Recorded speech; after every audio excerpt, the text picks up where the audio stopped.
Okay, and we're live now. All right.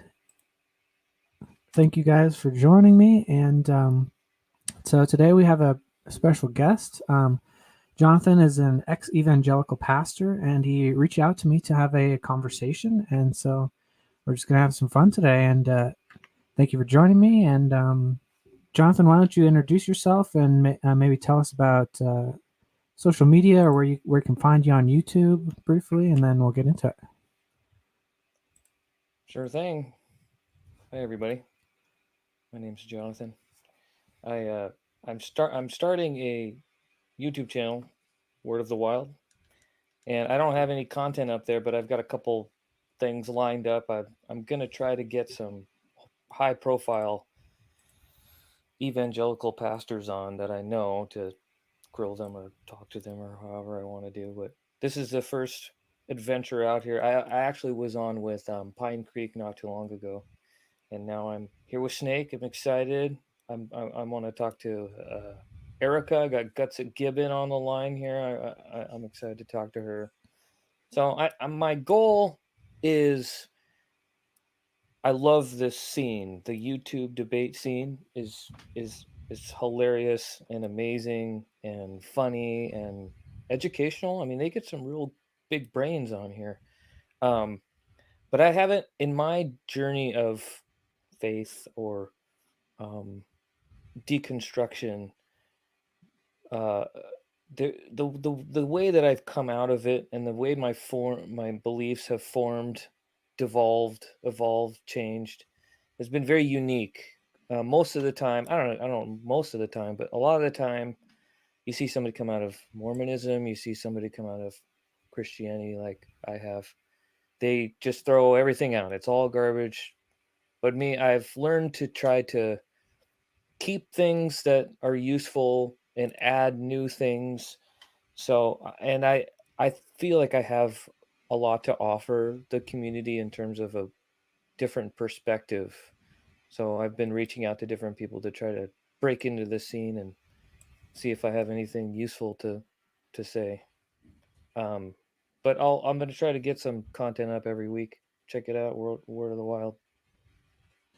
All right. Yeah, we'll keep an eye out for that, and that should be amazing. Um, so I guess we'll just jump into it now. So you say ex evangelical pastor. Does that mean now you're an atheist or agnostic? Well, I mean, sure. I Okay. I don't. This is the kind of thing I'm trying to avoid. Like, if you were to ask me, do you believe a God exists? I would probably just say I'm agnostic. I don't know. And this is one thing I've been convinced by a lot of the YouTube debate scene that it is irrational to believe in supernatural things. But one thing that's held me back from completely embracing the title of atheist is what's his name? Jordan Peterson. Are we aware of him? Yeah. Snake. Yeah. And he's kind of mysterious about it. He would say, "I live like there's a God," and I think that that's a and what I think what he's getting at is kind of what I've stumbled upon in my formation of my views is that I understand that humanity, as they've evolved over millions of years or whatever, it's become so deeply ingrained in the human psyche.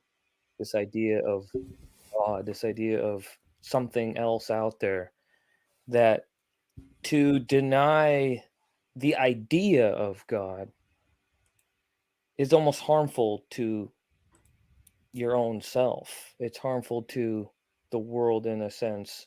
So I'm trying to maintain this thing of living like there's a God with also knowing that there's not really any good proof. So it is kind of a tight line to walk, and it's not great to try to explain. But no, I don't think that we could search and explore and find, oh, here's God. And I don't think there's any proof to be had. There's no rational way to do it. But the idea of God is real, and the idea of a creator is powerful. The idea of a God is useful.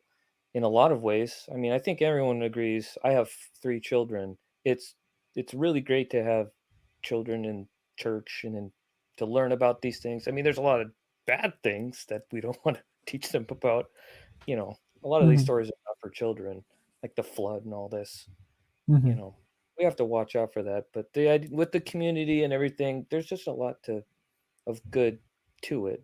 So there's a really long answer for you. Yeah. So, and I actually do like Jordan Peterson, but I kind of I understand this idea of maybe living as if there is a God. In some ways, I identify with that because I hesitate to call it a higher power, but I believe in a higher power, so to speak. But I would just call that the universe or the laws of logic or something like that.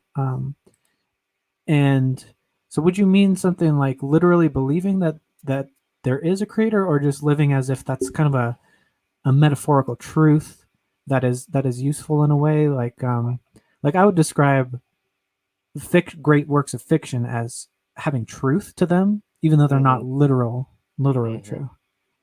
Yeah, and I agree with you. I think we're on the same track. The idea of there being some greater, right, higher being or whatever out there, the creator, right? We all know that it's in here. It's in the human psyche for millions of years. But in this, I mean, we have to see it this way, that this new thing that humanity's discovered, science, that's taught us about logic and reason and all these things. These are brand new things in the scope of humanity. And it's almost an experiment for us to decide, well, let's try living life like there is no God. I mean, this is a brand new idea in the last, some say maybe even less than 200 years, 400 years maybe. There's been people who think there is no God. But before that, for the majority, the giant lion's share of humanity, they've thought there is a God.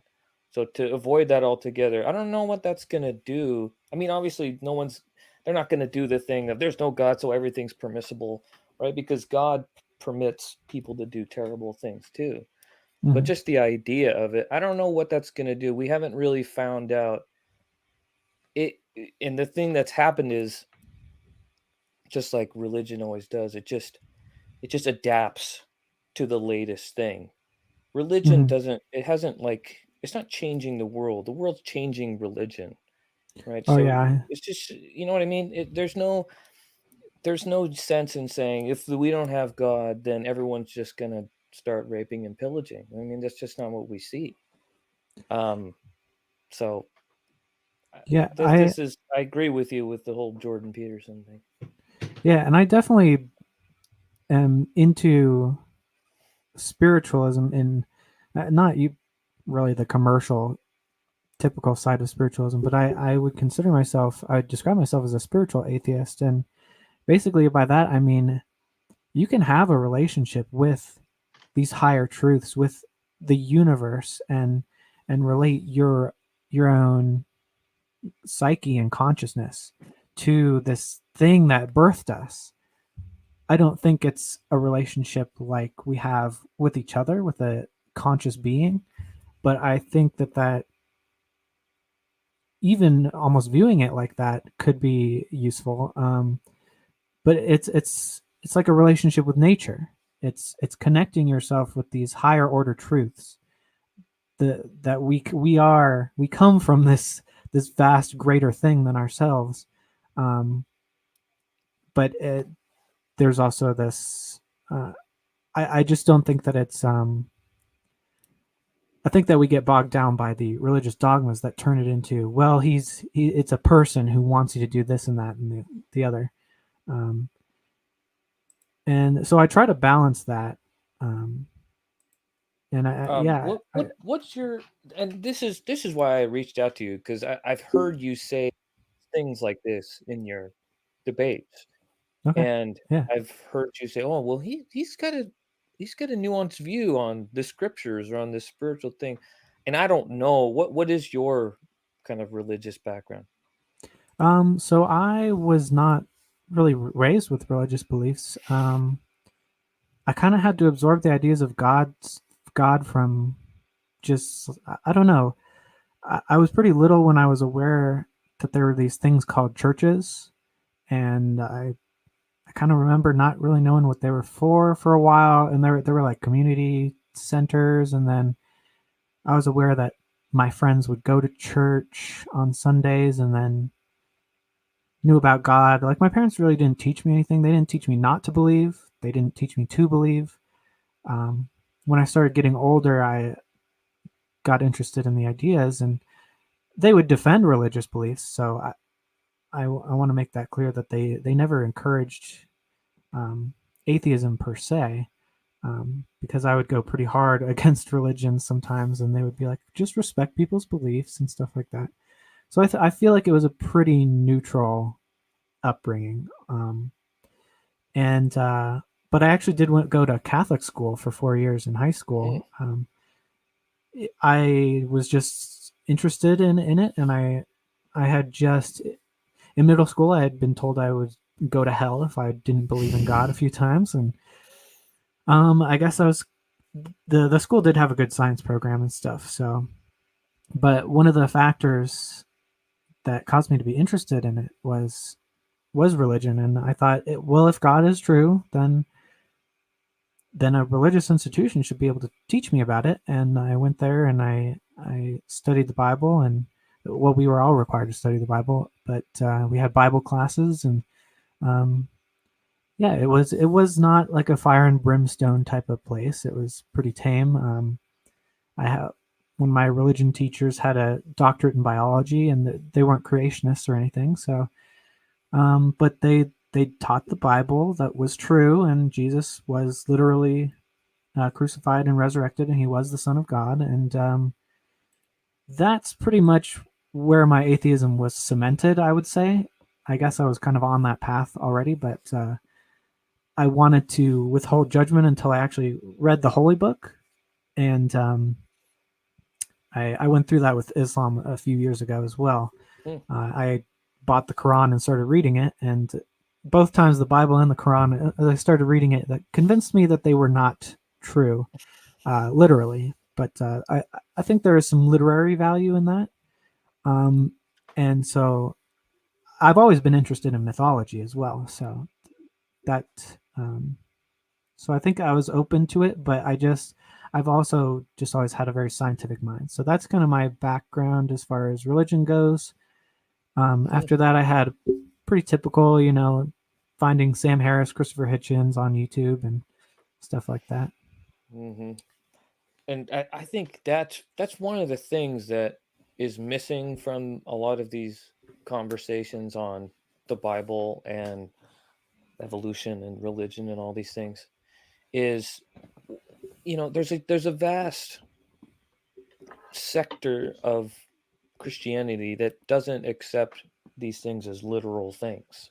Mhm. They're stories that have polemical and metaphorical value. And to me, they're very, very important to how I base my life. Jordan Peterson talks about this metaphorical substrate. You've heard him say this? Yeah, Yeah, I think I that, I mean, that's a huge thing.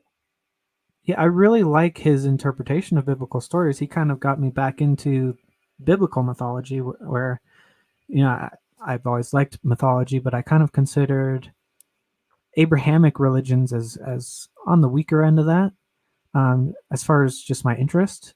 But his interpretation of their stories seems so secular almost, even though he Hmm. would describe himself as a Christian. And I think he's kind of in this in between zone where he might not really believe that Jesus was literal, but at the same time, he talks about believing in that is like so profound. It's hard to describe. Um, Hmm. so I would And he probably likes it that disagree. way.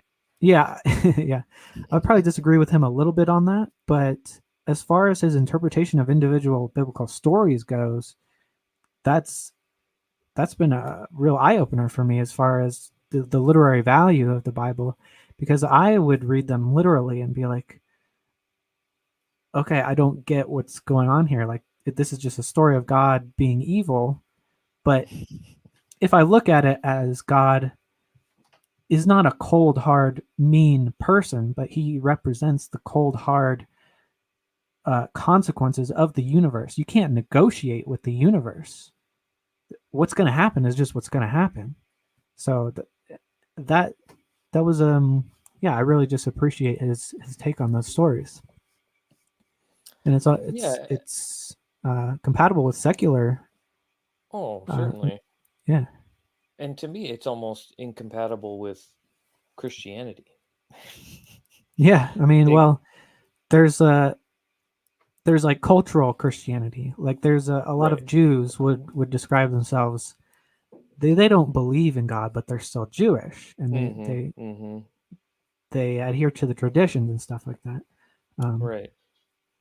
I mean, just the idea that Adam means from the earth, Adam, right? mm, Eve means life. These things are things that I try to impart into my life and act upon. When I'm out in the world, primarily I want to be not like a white person or not as a American, but a human from the earth. I mm-hmm. think these are the things that the Bible's trying to get at. Like, if there is a God, and these are the words that he said, I mean, I think that's how you should see it. And you should say, these are these massive stories that are being imparted to us from the Creator, saying, you are from the earth. I mean, and how consistent is that with the evolutionary story from the Yeah, earth? I mean, aren't all creatures from the earth? And it says things like the earth brought forth this and the earth brought forth this. I mean, I typically don't like to look at it that way, like that the Bible's intended to kind of imply evolution, but I think the picture is beautiful, that and this is why I'm trying to get into this scene, because all these names of people that try to prove the literal nature of these things, I just don't understand. I feel like you've just robbed the whole thing of its value. You've just taken it and yeah. destroyed it. And It's I've heard you say things like that. yeah. It's just missing the point. It's Exactly. like the example I always use is if you take the point of Star Wars is to tell us that Darth Vader is a real person. Well, then no, that's not the point at all. Exactly. And a famous, I've been planning on doing this every once in a while. They ask me to teach at a junior high, and I'd love to go in there someday and break out like Martin Luther King's sermon. I have a dream, Mm-hmm. and like do a Bible study on that. And I did this the other day as an example to some of my brother-in-laws, and I took an excerpt because it was Martin Luther King Day. I took an excerpt from the speech and sent it to them and said something like some comforting kind of gooey gooey stupid thing, like, I hope you have a good day and here's a nice line from this thing. They didn't get it, but what I was doing is I'm taking this thing that's supposed to be about freedom and about equality and this wonderful speech that Martin Luther King did, and I'm just robbing it and making it about myself and Mm-hmm. making it about me feeling good and you feeling good. This is exactly what we do to the Bible. Is the Bible is about, it's written by these poor people that are struggling and to survive in a cruel world under the boot of empire. And these stories are keeping them going. And we want to take it and make it, try to prove it's literal and try to make it about our lives, trying to find a parking space or something. This is what we're doing. Mm-hmm. And Yeah. Do you know who Richard Matson is? I haven't heard that name yet. He's well, I like Christians like him because he describes himself as a Christian, but he takes a view that like all the religions in the world are true and they're all getting at something. Um, that's true, and in that way, I do agree because I think we should take a holistic look at mythology because they're all intuitively tapping into this thing that we are from the earth, and like the flood story is about taking care of the earth. It's not about Mm-hmm. revenge on humanity. It's but these are the tools that people had to describe what they were trying to express at the time, Mm-hmm. and every religion taps into at least some of that. Um, and the artifacts of like the brutality of the age, you can chuck that up. Like that happens in fiction today. We're going through a period of time where people are re-examining recent fiction and saying, "Oh, this has uh, not so modern views on women or whatever." And that's I would say that's the same for any writings from any time period, really. Mm-hmm. Um, but then, I mean, if you try and make everything literally true, then you have to stick with all those idiosyncrasies that aren't so good. Yeah, and I just think it gets worse than that. I think it's a very American thing to go to a foreign country and expect them to all speak English, Mm-hmm. right? I mean, you just walk into, I lived in Germany for a little bit, and you get in big trouble. You walk. I tried to get on a bus. I tried to just talk to them in English.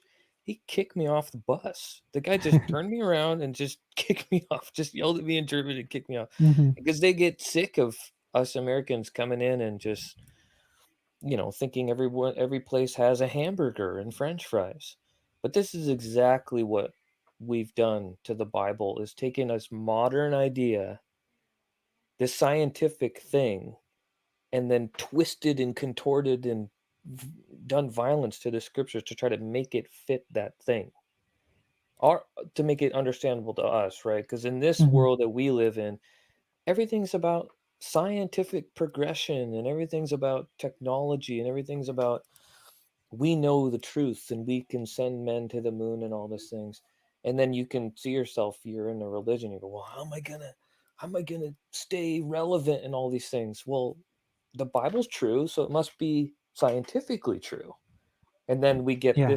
we get this debate scene, right, where Well, I we have think to put up with this stuff. yeah, I think part of it is, and it's not a bad point where if you're going to say, well, if the flood story and Genesis are just metaphors, then what's to say that the resurrection isn't just a metaphor too? And It's a I slippery think, slope. yeah, I think in my experience, the vast majority of Christians do believe that the Old Testament stories are more or less fable, and that the New Testament is more or less accurate, like literally accurate. Hmm. And for me, it's difficult to square those two, but I would prefer people believe that way. I would prefer that they believe the whole thing is Hmm. metaphor. But Well, where do you live? in Colorado, Oh, in Colorado. Denver, yeah, Isn't that like, oh, Denver, Colorado? Okay, because I live in Washington, but I'm in a very right wing church group, yeah. and most of them There's are very literal. yeah, there's pockets in Colorado. Definitely, there's a lot of cults in Colorado. I've noticed too. Oh, really? Like I'll hear about these cults, and they're all a lot of them are just in Colorado. Oh dear. I think they thrive in the mountains or something. But or Utah. We're close to Or Utah. Utah. Yep. Yeah. Yep. Wow, that's interesting. I don't run into, and this is just me growing up in the evangelical bubble. Is I don't know many churches that aren't just very literal about it, and anything else is wrong and evil, and you avoid it at all costs, right? This is how I grew Mm. up, and I wanted to say that um, when you take these stories that are fables and you try to make them literal, there's something funny that happens where you end up making, and you see this with obviously our best friend Kent Hovind, right? You Mm. make this thing about Christianity is about you need to believe that these things are true. And if you don't, then you're going to hell or whatever it is. But you end up not living this what the story is trying to get you to do, right? Like we're Yeah. talking about, like these ancient peoples are saying these floods come and wipe out giant villages. I heard about it just over there, that other tribe, and this is judgment or whatever it is, and we need to change our ways or however it is. But they don't get any of that. They're not teaching that. They're not teaching we need to live this. They're not teaching Adam means we're from the earth. If you said that at my church, you'd like get funny looks. You'd probably get a talking to, like you're some sort of tree hugging hippie, right? But this is the story, right? God's put humanity on earth as his images to reflect the praises of creation up to God. And it means something for you. It means something you need to do today. It doesn't just mean you better believe that it's true or you're going to hell. So it's like it's not even compatible with how these people want us to believe it. And that it's just watching the YouTube debate community over the years. It's been very discouraging. I mean, it makes for good content, Yeah, but it's very discouraging. yeah. And speaking of, I just want to note real quick, like the biblical words, what they actually mean. The guy I mentioned earlier, Richard Matson, he really delves deeply into what each biblical name actually means, and I think that influences the perspective of like this is metaphor. The name of the character is talking about something, and you see that a lot in fiction where the name itself has significance to the the, the character's part that they're playing in the story. It's not just Hmm. a random name like Steve. Right. I'm sure Steve has some kind of meaning too, but yeah, I think that plays into just that whole ability to see it from that other angle. And I think that other than Jordan Peterson, I'm not seeing this kind of perspective really being taught to people on a large scale. No, and I don't either. But and that's why I mean it is out there, and what I've learned is that it's up to people like me that because the people that inspire me when they teach the Bible, the people that inspire me in their amazing way that they see the scriptures, like this guy you're talking about. I know of a lot of these people, but they're too busy actually being out in the world living it and doing justice and loving mercy Hmm. to come on and debate people on YouTube.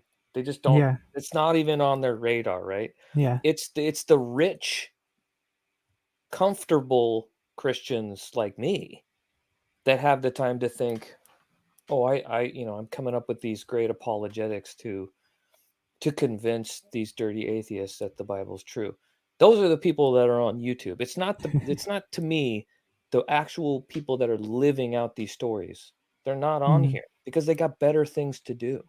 So it's Yeah. like people like me that can take the ideas of these people and then be the outlet for them onto YouTube. So that's kind of my goal because I'd love to see how somebody like Standing for Truth would would say. Have you ever debated Standing?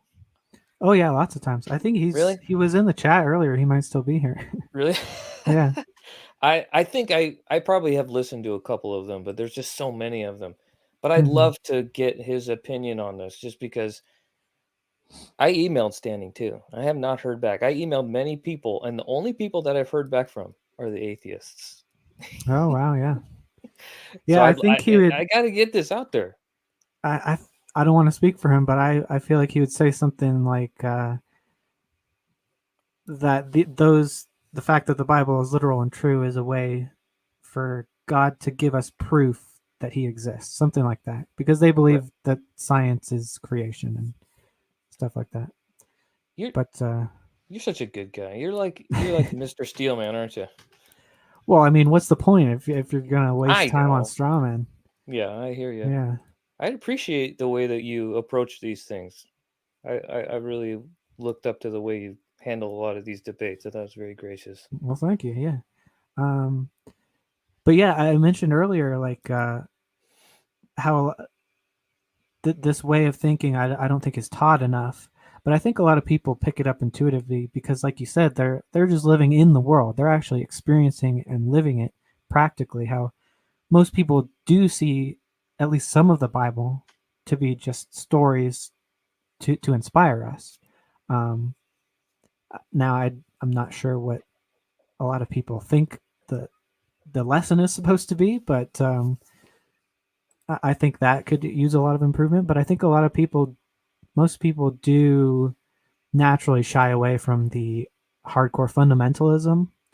I think that's one reason why they really have to um, drill it into people's heads and be so fervent about it, is because naturally people will drift away from that. And I'm sure they would explain that as our sinful nature, but Mm-hmm. what are you going to do? Mm-hmm. So, yes, I had a few questions for you as well. Oh, sure. Going over. So, how did you become a pastor? I assume you were raised evangelical. Yes. And when you grow up like me, my dad's actually a first generation Christian from Catholicism, and Okay. he was in a church started by Wayne Taylor, which is he's one of like the big names in Calvary Chapel. Are you aware of Calvary Chapel I as a don't think church? so. They're No. everywhere. And I talked about this with Doug at Pine Creek. He actually went to a Calvary Chapel. Um, and so these are my family that I grew up with. And you're in church every day, maybe every other day. And it was just natural for me. I picked up on how to do it, how to preach, play guitar, sing, all the stuff. So they started just telling me to, you go here and you do this. I was doing junior high for many, many years. I loved it. It was great. And then I started doing high school. And then I got married and was married for a while. Had all kinds of just terrible jobs, selling knives, vacuums, doing movie theater jobs, and all this. And then out of the blue, I got a call from one of our pastors that he needed an assistant pastor. So Hmm. I took it, and that was 10 years ago. And that's how I became a pastor. I basically just grew up in training to be a pastor for the Okay. Yeah. whole of my life. And speaking of Catholics, what did your community think about Catholics? Because I What know a did they lot of or do they? people. Yeah, well, both. Because I know a lot Oh, of people think Catholics are just idolaters, and well, it's just like everything else. I mean, there's so many different kinds of Catholics. I mm-hmm. mean, and a lot of them are almost identical to any religion you can think of. Yeah, But we never in our my circle of evangelicals, we never talked about Catholics. It was always non-threatening. yeah. Because sometimes I'll tell people I went to Catholic school, and they're like, "Oh, that's why you're an atheist," because Catholics know nothing about real Oh, Christianity. oh dear. Yeah, and they say they worship the saints and stuff like that. I that kind of disturbs me because I know that that's not what happens. But Yeah, I'm certainly. sure there are Catholicism has been adapted to um, some religions, and they would use the saints to essentially keep worshiping their old gods, but it's real Christianity. um, yeah.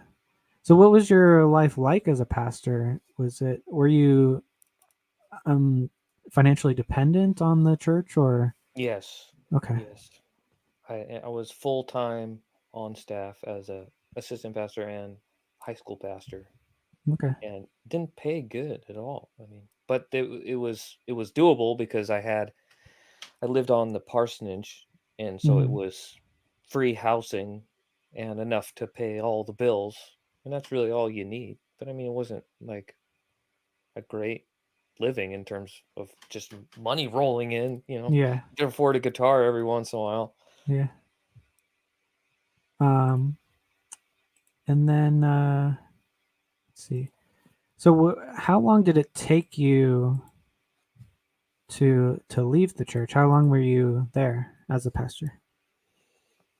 I was there for 10 years Okay. ish, 10ish years, Well, and and I just assume you left. Are you still there or I still go there. I okay? was there today, playing Okay. piano. Yeah. Um, So you're still involved. yeah, I'm still involved. Okay. There, I mean, it's all my friends, Okay. but I haven't found a good way to kind of come out, you know, to them. I Okay. just don't know how to do Well, YouTube's a great way. it. I'd hate to just send them, "Hey, check out Yeah. this thing I did with Snake." You Yeah. know, it would probably freak them out, but, I mean, it's gonna have to happen because I'm trying to get into this scene. Eventually, I'm gonna be outed at some Yeah. point. Uh, and then did you always have some doubts, or what kind of led you No. to have your foot in the door to? It started, I remember it's very clear in my mind, I was running a Craigslist thing. I was getting some repair work for my amp done, and I was listening to this guy on YouTube from the 80s or something, do a exegetical sermon on whatever it was, Revelation or something. And he started saying that, and I really looked up to this guy, and he said that the rapture comes after the tribulation. And in my circle, it was always pre. I don't know if you're aware of this whole thing. Hmm. There's pre-trib, there's mid-trib and post-trib and A-trib Yeah. or whatever it is, and we were always just staunchly pre-trib. And I remember this feeling coming over me like, I can't believe it. I've been lied to or whatever it was, this feeling of I have to change my mind about this.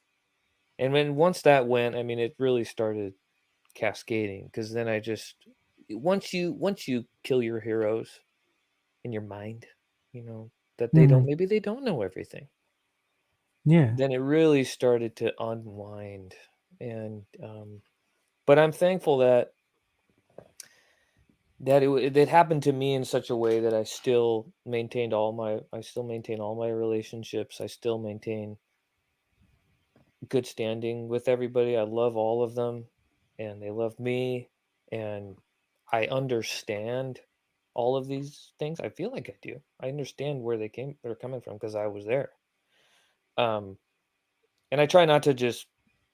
It's fun to just try to feel like you're just browbeating everybody because you have the secret knowledge, you know. But I try to Hmm. fight that at every turn. I really do because I Yeah. understand that we're all just products of our environment, and Hmm. it takes a lot to change your mind about things. It either takes great suffering or it takes something like whatever happened to me, or I was just in the right place at the right time, the right moment, the right environment, whatever it was, that something else was able to get in.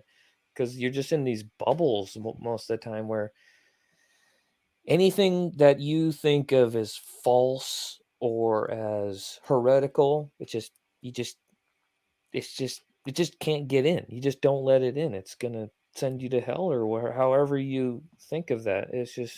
The idea of confirmation bias is something that we're all talking about, right? And that I learned firsthand.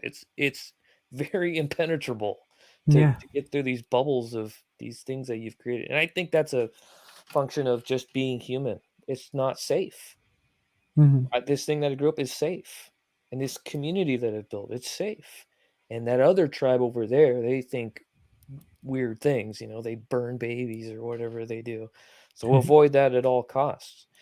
And it just took that one little thing to really unravel it for me.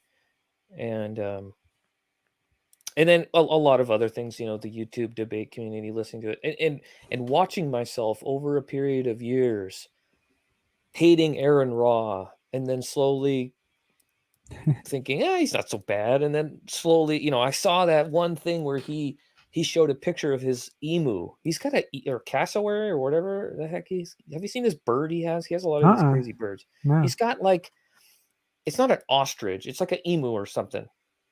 And it has tiny little arms, Yeah. like gross little chicken arms. And I remember thinking, oh my gosh, like evolution's real. Cause like, why would God make that? Why you lift up this thing's feathers and it's got these teeny little finger arms? I mean, how does that work on a Yeah. creation thing? It was that. It was, for some reason, it was the birds. You go to the zoo and you Hmm. watch these emus running around and you see their legs. They have dinosaur scales on their legs. I mean, Yeah. just straight out of Jurassic Park. You hear the sounds that come out of these things. They sound like what you think dinosaurs would sound like. I mean, this is not evidence, obviously, but it was very effective for me. And so going from Aaron Ra's the devil to eventually on his side, one day I woke up and I thought, I'm rooting for Aaron Ra. What happened to me? I mean, it took a long time, but it Yeah, was just a slow and flip. that was all based on that one fact about the The tribulations rapture. that Yeah, you figured out. Well, you could be wrong about this, so exactly. why Right. not this and this and this? Yeah, exactly. Yeah, it's like when you just got one thread coming off of your sweater and you pull it Mm-hmm. and the whole Mm-hmm. thing falls apart. Yep. Yeah, I don't think I've ever heard anyone who just had this like one moment that just completely changed their mind. That's what it took for me. Yeah, and But that's why these debates. I That's why the remember debates will thinking never that. change Go anyone's ahead. minds because it's Oh a yeah. long process. Yeah, and I mean, I don't. It's interesting watching these debates because for people like me, they were effective over a long period of time. But Hmm. it. I just when I tell people that I'm into like YouTube debates, I try to say it's like sports. It's a Hmm. sport where both sides win. Because like Yeah. there's one team, there's like the atheist, and then there's the other team, and they both think that they won, Hmm. right? But in like baseball, Yeah. it's clear like okay, that team had more points or whatever. But in this sport, everybody wins. What's wrong with that? Yeah. It's Yeah. mental sports. That's one of the frustrating things is everyone feels like they destroy the other person, and then it goes on and on and on. Yep. Um, Yep. and even if there was a referee, they wouldn't believe the referee if they ruled No, against them. of course not. I mean, then sometimes they have debates where they poll everyone in the audience, okay, who's for and who's against, and then after they see who Yeah. won or whatever. But nope, I mean nobody changes their mind on any of that stuff. Yeah. I'm trying to think of how to set that up on a YouTube debate, but I'm not sure how Uh-huh. to do that. They do polls on those, don't they? Yeah.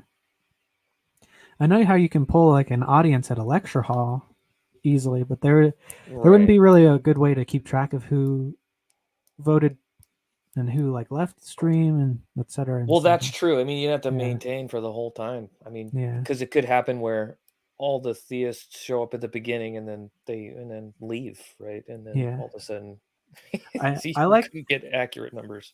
yeah. And obviously I have my opinions on the topics, but I also like to look at the debate style of someone. So a lot of people they'll just side with whoever their side is on, but definitely I've seen a lot of debates where the person I disagree with vehemently was the better debater. Hmm. And I took debate in high school and I was on debate team, so I really like the tactics of debate as well. Um, it's more rhetorical style Mm-hmm. almost than substance. I try to do substance, but pair it with a style that um, at least tries to stymie the main points of the opposition. And a lot of it's I think the thing I'm weak at is going on offense, where I'm trying to have a conversation, but the way you win a debate is you hammer your opponent and make it look like they're on their back foot. And I like being on defense because I feel like I've got answers for everything. But that that's one thing I would try to improve on my debating style. But yeah, I think it would be fun, and I've seen a couple channels that will judge on debate Mm-hmm. effectiveness versus just like I agree with the topic. So Is that how that's you part of the fun for me. is that how you got into it? Did you into this community because you were in debate class or whatever? And Well, I mean, the skills carried over, but there was no real direct relation. I the first time I was like actually on YouTube, well, I had made a few like unrelated videos, I guess, but the first time I commented on Nephilim Free's channel, and he told me I was too chicken to come and debate him for real, and then I did. I just did it, and then I got into Wow. it. Yeah. I mean, with Um, just your computer webcam, no yeah, mic or yeah. anything. Yeah. Yep. And I study biology, so that's why I like felt qualified talking about it, and I'm was always like frustrated listening to debates. I'm like, say this, say that, um, and I kind of have a different approach a little bit. I definitely try to steel man the argument and try and see things from the other perspective, because if I can see it from their perspective, I can try and see how to present the evidence in a way that they might accept. Right. It's almost never effective because people are so staunch in their positions, but Mm-hmm. I still try. Um, Yeah, and it's mostly for the audience anyway, isn't it? yeah. Um, So you're built but for it. You got debate class under your belt, and you got biology classes under your belt. I mean, yeah, the the first videos I made were it was about it's always debunking something. So I debunked um, like whether you can wear a sword on your back and oh, I proved you can. Uh, and like this whole thing, like can you draw it? Like, Yep, yeah, oh, and I did it with like really long swords too. You just need like a certain scabbard, at least with the long ones. mm. But the trick was you pull it from both ends. If you got Two a hands? yeah, so you grab the scabbard on one side and the sword, and you pull them apart. So you Oh, can do pretty long swords this like hand that. pulls down. Yeah, Oh, wow, yeah. But crazy. I don't know how historical that was. But and then I did a series on the Quran or on Islam because Mm-hmm. I just started reading the Quran. So I have Quran and Bible that are just highlighted to hell. There's just Wow, highlights on like every page. wow. Yeah, I Yeah, I've got never really into gotten that. into the Quran, but It I've thought was about it. yeah, and I applied a lot of these skills too to politics. So that's kind of a black pill moment where you realize our whole political situation I realize is very religious in a lot of ways. So on both sides, but yeah, I was in a position where um, I kind of defended Islam a little bit. I guess for kind of just political reasons, Hmm. because Christians attacked them a lot, and I was against Christians. So there you go. And then I bought a Quran, and that really flipped me on Islam, where I was like, okay, I can no longer be soft on this at all. Oh, wow. Yeah, Have you I think the done Quran is a little worse than the Bible, actually. in terms of like? Um, well, I think in terms of literary value, definitely, Oh, and in terms of like the atrocities that are advocated for sure. Um, yeah, hmm. Have you done debates on Islam before? just online or just like text comments and Facebook Hmm. and stuff. But yeah, I would look Not to formally on your channel yet. yeah, not like face to face like a live debate. But I want to. I would love to do an Islam debate. Um, there just aren't as many Muslims. It seems like recently there's been a lot though, kind of floating around the YouTube Yeah, debate scene. yeah. I mean, I could. I just need to put a little effort into it. And then there's that other one that's been popping up recently. The Piranhas. Who are those people? I can't remember. The is that the Hindu stuff? Maybe, but they got that thing that their scriptures have predicted the age of the universe to within a whatever. Yeah, yeah. I Yeah, think that's Hindu. it must I be. just don't know enough about that, I about don't their know. I don't scriptures either. to that I would feel comfortable. Right. I mean, I could talk general theism with them, but Right.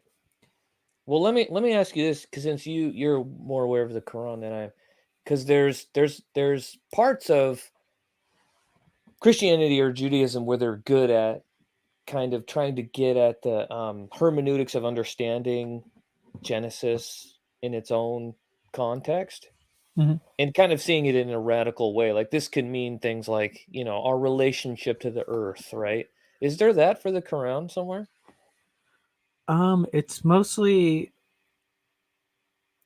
it's doesn't have as many stories or myths in it. It's mostly um, chronicles of Muhammad, but it talks about the Bible as a holy book, but it has been corrupted by humans. So they believe most of the stuff that's in the Bible already, and then the Quran is kind of like an addition to that. Mm-hmm. Um, but and they even believe in that Jesus is a prophet of God, and that Mm-hmm. he will be like at the head of heaven during the last day, is Right. what they call it. They just don't believe that he's the son of God. They I mean, I don't know if this is strictly true, but the way that I understand it is they almost see him as the Messiah, just not the Son of God. Right. Jesus is an important figure in Mm-hmm. Islam. Um, Mm-hmm. so Isa. that's yeah. What about flat earthers? Have you ever debated a flat earther? Not on YouTube, but I was really into flat Earth debates on Facebook for a while. Wasted many an hour on many days In talking high to them. school, you said? No, that but a couple years ago. Oh, a couple years ago. Um, In its yeah, heyday. yeah. I was on all the flat Earth debate groups on Facebook and would spend all day on Facebook researching it. So Oh dear. I've tried to set up a few flat Earth debates for YouTube, but like I talked to Nathan Thompson, but that kind of ended up falling through. He's kind of an erratic guy, but They're all a little bit curious, aren't they? yeah, I talked to one girl, but I didn't record it. It was just like in one of these internet chat things, and Mm-hmm. she said something about we were talking about my upcoming debate with Kent Hovind, and she was like, "Oh, you're debating Kent Hovind? He'll destroy you." And I was like, I mean, and golly, I what? said something about Kent Hovind's the flat earther of biology, and she was like, "Yeah, well, the Earth is flat." Oh man. And I tried I to mean debate her on that, but that's the other thing that's really got me upset is I really like, I think we agree. I really like the Bible and I really like Christianity. I really like Jesus. And to see it being co-opted by anything. I mean, to see it mm, co-opted by, I mean, amazingly, the American empirical, colonizing capitalism to co-opt Jesus into that. I mean, that's amazing. But also for the flat Earth to somehow co-opt that. I mean, I get it, right? Because I think it's probably true that whoever wrote Genesis, sure, they probably thought the Earth was flat, right? Don't you yeah, think? It's yeah, and probably undeniable. I've seen I think from Aaron Ra even that the Bible describes the Earth as a globe, but Really? it's He probably would say that? both. Yeah, I mean, I haven't looked too much into it because it's just ancient beliefs about the flat Earth. Like that, Yeah, I mean, it's not the most interesting thing, but it's interesting to me because yeah, if you can find like, they've pulled up, they found things of ancient Near Eastern art of the earth or whatever it was, and it hmm was always like, the thing with the globe on, the dome on top, right? I yeah. mean, it was never this, was it? I mean, does Aaron know something I don't? Um, yeah, I'm gonna have to look into it more. I've been meaning to, but I've seen things. I can't remember any specifics, but I've seen evidence of both basically, and I think that's probably true. Where because I know a bit about flat Earth itself, where the history of it, ancient peoples, ancient Greeks, they knew the Earth was a globe. Um, back around well, before Christ. Mm-hmm. But I'm not sure how widespread that knowledge was, Right. I and I mean, but that's assume like, before that everyone thought that the Earth I was mean, how flat. long And ago is that in between Aristophanes or whatever, yeah, Jesus' time ish, and like Abraham? I mean, that's like yeah, thousands of years, maybe. yeah. I mean, who knows, right? I mean, So there, I mean, there's probably various views over the course of the many authors in the Bible, and then even when the Greeks knew the shape of the Earth, the flat Earth was still popular for thousands of years after that. mm-hmm, mm-hmm, So it's not like the entire world changed their minds, but right. But um, you got these guys that just they they they make it like, I mean, it is a good example. It is a good analogy that flat Earth and young Earth, they're very similar, and to make them like the defining point of this kind of form of Christianity they want. You got to believe in the, if you don't believe in the young Earth, that you are the heretic. If you don't believe in the flat Earth, you're the heretic. They're almost exactly the same. But yeah, to make it, that is to just, like we were talking about, just to miss the entire point. I mean, you don't you can't tell me that when Jesus was going around Galilee healing and helping these poor people, that he's lambasting the Pharisees for not believing in evolution or the flat earth? Is that really what yeah, we want to say that Christianity is about? Right? I yeah, mean, what do you, how do you justify that? yeah. I And don't understand that. they both rely on this vast conspiracy of not just scientists to cover up their own incompetence, but like demonic scientists who are trying to deceive us because they have a vested interest in destroying the true Christianity, which is only known through young Earth or flat Earth. Mhm. And somehow, if the scientists convince us that those aren't true, then they can attack Christianity somehow. And Mhm. I really try to divorce those things. Like, look, most Christians don't believe that, first of all, and that's not the important part of Christianity. That Mhm. it's even on a shallow view, it's about Jesus. It's not about Genesis. It's but also if you're spending all this time talking about, well, the flood could have happened because we have pools of water under the earth and we're going to calculate how many animals could have been on the ark, it's like you're completely missing the point of the story. There's no lesson there. If the lesson is just, well, it's scientifically possible, which it's not, but Right. And the mysterious thing to me is that not, that's not what we're seeing the disciples doing, mhm. right? They're going out and they're They're healing, teaching lessons. they're teaching, Yeah, they're sharing money. They're doing these communal things. If Jesus had said, "Okay, go out into the world and tell people about the fossilized trees standing up, or yeah, how the moon's getting closer," then that would make sense to me. But Jesus hmm, didn't, none of these people didn't. Paul's not doing that. They're all just going out there and trying to live under the boot of empire. This is yeah, what they're trying to do. They're trying to maintain their religion, they're trying to maintain their sense of identity, their sense of community, their sense of living as God's people. And these other things are not important. So this is the point of my channel, I feel like, is because I want to identify as a Christian. I wish I could. I like to say it's too high of a calling for me.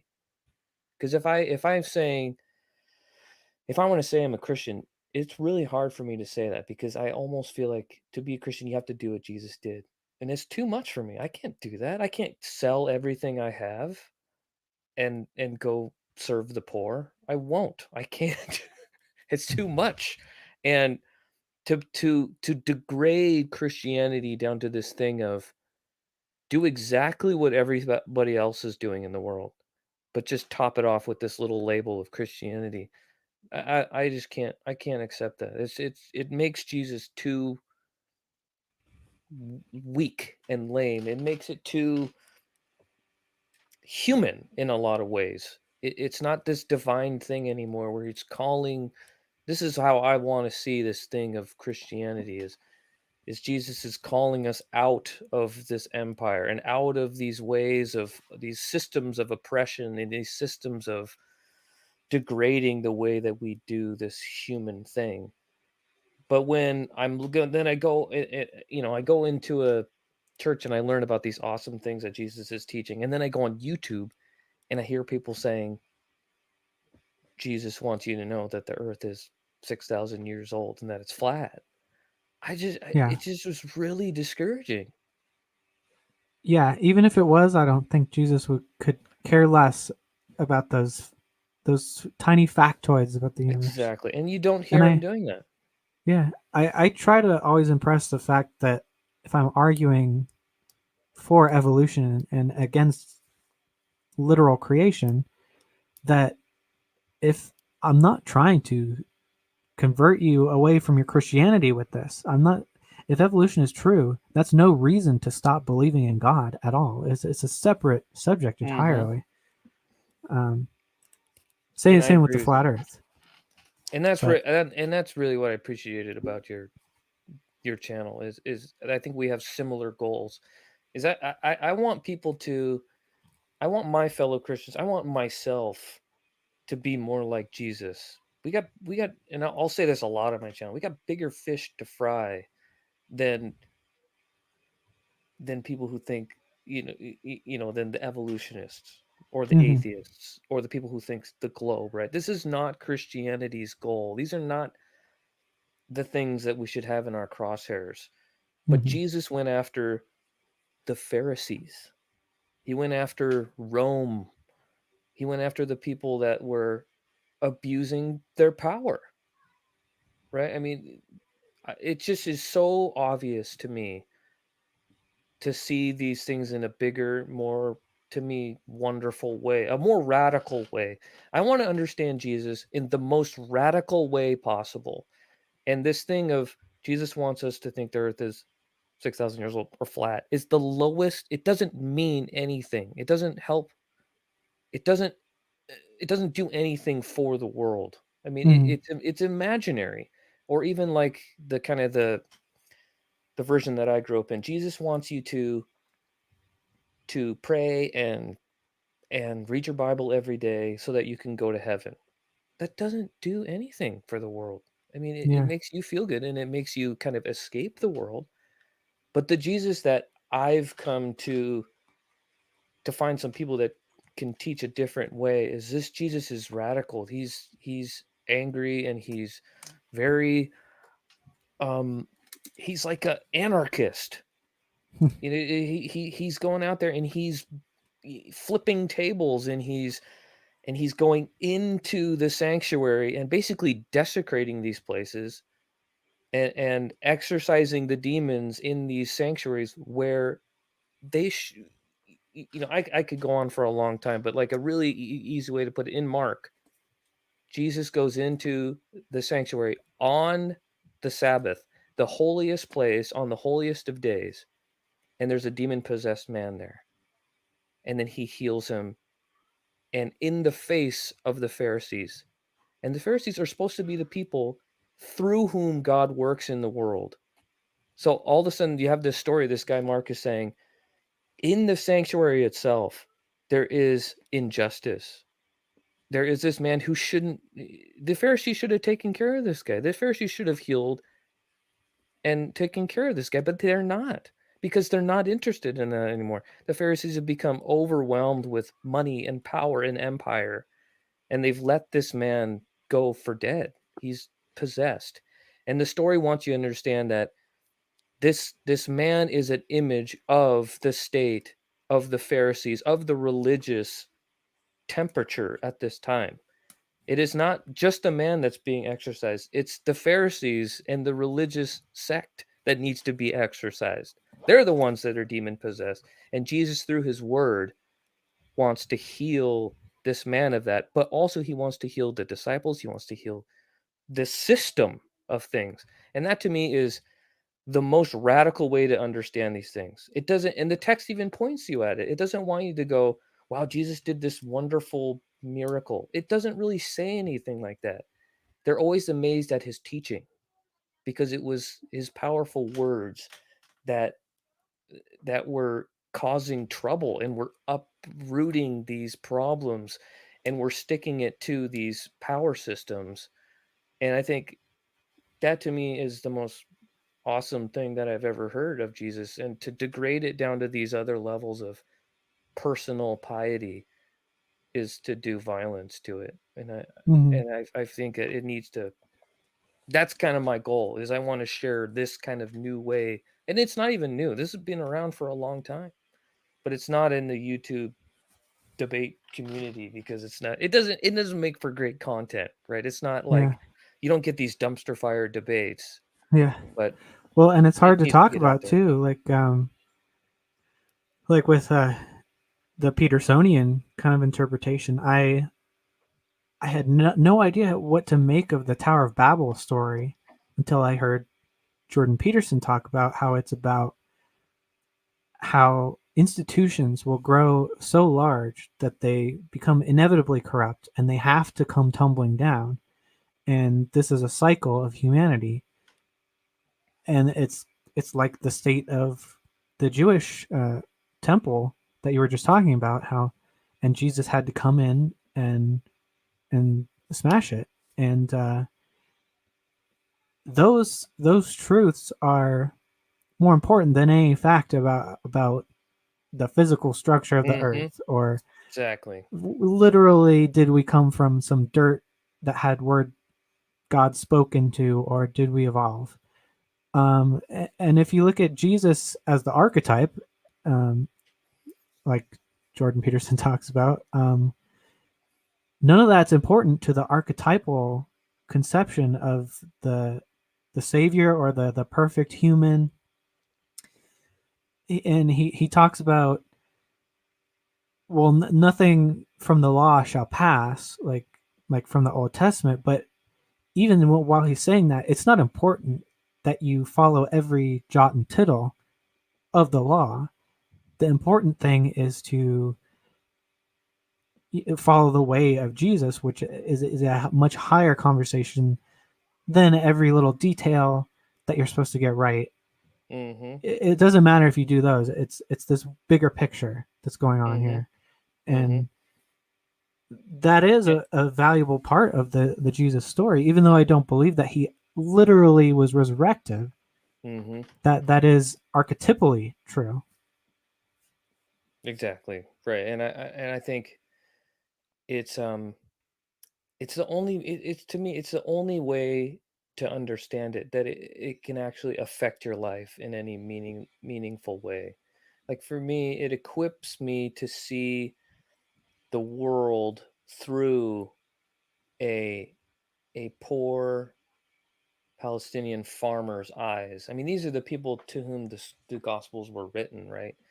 And we need to see ourselves as, and this is the scary thing about modern day Christianity. It's topped into bed with empire. It's done exactly the same thing that the Pharisees and the Sadducees did in the first century. Mm-hmm.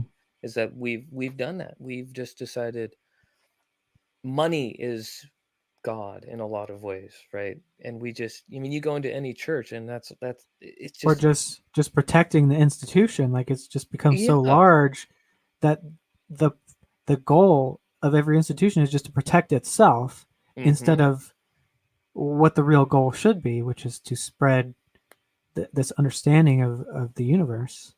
And not just that, but to actually do some real work, Mm-hmm. like to get out there and feed the poor, to get out Yeah. there and love and serve the widow and the orphan.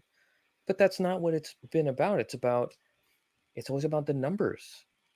Mm-hmm. How's attendance? How's tithing? These are all signs of, of growth and God's blessing, right? We tie this thing of God's blessing to tithe numbers and attendance. But Jesus didn't do that. Jesus was always trying to get it down, right? He's like, we got too many disciples. Let's get rid of a bunch of them. Let's say some really crazy stuff and just whittle it down to the faithful few. And uh, even in Revelation, he's going around and he's shutting down churches. He's got these candles or whatever, and I'm going to come and put out your candle. Jesus is always so anti-establishment, and Mhm. Christianity today, the forms that I'm usually involved with are very establishment, and it's just exactly to me what Jesus was against in the Gospels. So uh, it's been very fun. It's been very awesome, and if I hadn't found some of this stuff, this literature about the radical views on Jesus, I wouldn't. I probably wouldn't be the person I am today. I would have just done the thing, throw it all away. It's all garbage. Jesus is just a fairy tale. He's like leprechauns and unicorns, right? He doesn't Mhm. exist. He doesn't have anything relevant to say. But I think Yeah, I've been spared from that. I do think there's a lot missing in the atheist community as far as, you know, they kind of throw the baby out with the bathwater and replace it with nothing. I think there are a lot of communities that are able to replace the good that religion does, and there's nothing specifically in religion that can't be done with a secular means, but it's it's like we skipped that step, and we have nothing to replace that. A lot of people just are thriving on, well, we disproved it, and okay, well, that's it. They don't go anywhere from there. And I think there, like the spirituality, I think there's more work to be done. I think enlightenment is still a thing we need as atheists. We can't go the route of, um, like I would say, maybe like the godless communists or people or just moral relativists to say, well, nothing matters. We make our own truth. There, I think that's a huge misstep too. And it's not that without God that it becomes more likely, because people will use God to do their own, as an excuse to do anything they want anyway. But we could make the community healthier if we focus on that. And yeah, uh, and so I think that both sides of the argument kind of suffer from almost missing the point like that. And where like on the religious side, you become distracted from the actual lessons you should be learning, and it's so easy for to take financial advantage of people who are missing the point, where you just distract them and talk about the moral decay of society and evolution and stuff, and you can get those people wrapped up around your finger, and you can control them, you can make a lot of money from them, and that becomes so easy to do when people are blindly believing things and believing the wrong things, and of course missing the point. I think it's harder to do that with atheism because there's no creed or set beliefs, but there's still, I like my main criticism of the atheist community is their moral relativism.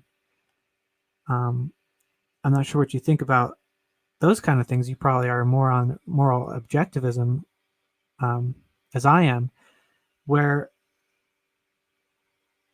it's not like there's a hole in our hearts where a God should be, but it's not enough to just say there's no God and that's the meaning of life. Is to disprove all the dumb Christians or all the dumb theists. There's there is meaning to life. There is, I wouldn't go as far as to say as there's a purpose, but there is a meaning that we should be trying to find. Yeah, I don't know about the whole objective subjective thing. I haven't. I mean, I've listened to a lot of different views on it. Um, I like T Jump's thing. I mean, I don't fully accept it, but I think it's interesting that he's trying to prove it Hmm. somehow. Like his proof would be if we could go to another planet that they had life forms that didn't evolve by natural selection or whatever, and they still thought the same things, that would somehow prove objective morality. Yeah, I think I he's don't on to know what to something. think about it. I think it is interesting, and it's amazing that he's thought of this himself. He's a pretty Hmm. clever guy. Um, but I don't know enough about it um, to really say what I think about it. My main the way that I try to get at it um, is from like a an evolutionary sense. So if we evolved as social beings, the way that there's a lot of podcasts about this, like what's that one, Hidden Brain? They'll talk a lot about this stuff. That as communities of hunter gatherers got bigger, there was a lot of that you didn't know anybody anymore. You couldn't know Hmm. everybody. So religion kind of came in and stepped in to keep these groups of people together. Well, that guy thinks the same thing as I do, so he's safe, right? Um, so to come down on objective morality or whatever, but I think that if Christians and atheists can come together on this thing as we are all Adam, we are all from the earth. What does that mean? What does that mean for us? We're all trying to do this thing of humanity to get along, to find a way to live in harmony with each other, but also with the earth and the other creatures. How are we going to do that? I mean, because that's kind of the goal, right?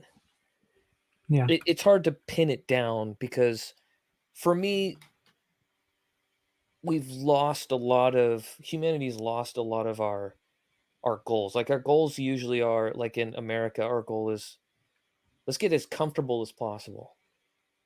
Let's get as much money and as do as little work as possible, right? Um, but when you have these when you our brains are evolved from very primitive humanity where we're hunter gatherers, and when we had to learn to get along together, and we had to every waking thought in the mind of a hunter gatherer is find food, find a mate, don't get eaten by that bear, and all these things. But then in our day, we have all this room for different thoughts, like um, you know, science and writing books and mythologies and Marvel, Capcom, and Star Wars and all these things. And again, I think it's too early in the history of humanity to decide in the light of this modern age of science and reason and logic to decide what we're going to do with this morality thing, because we're kind of arguing between, well, does God give us morality, or can we find it with secular humanism or whatever? Because to me, I'm trying to step back and see from the outside. They almost look exactly the same, right? Hmm. Because somebody who's saying there's no God, we have to figure out what objective morality is.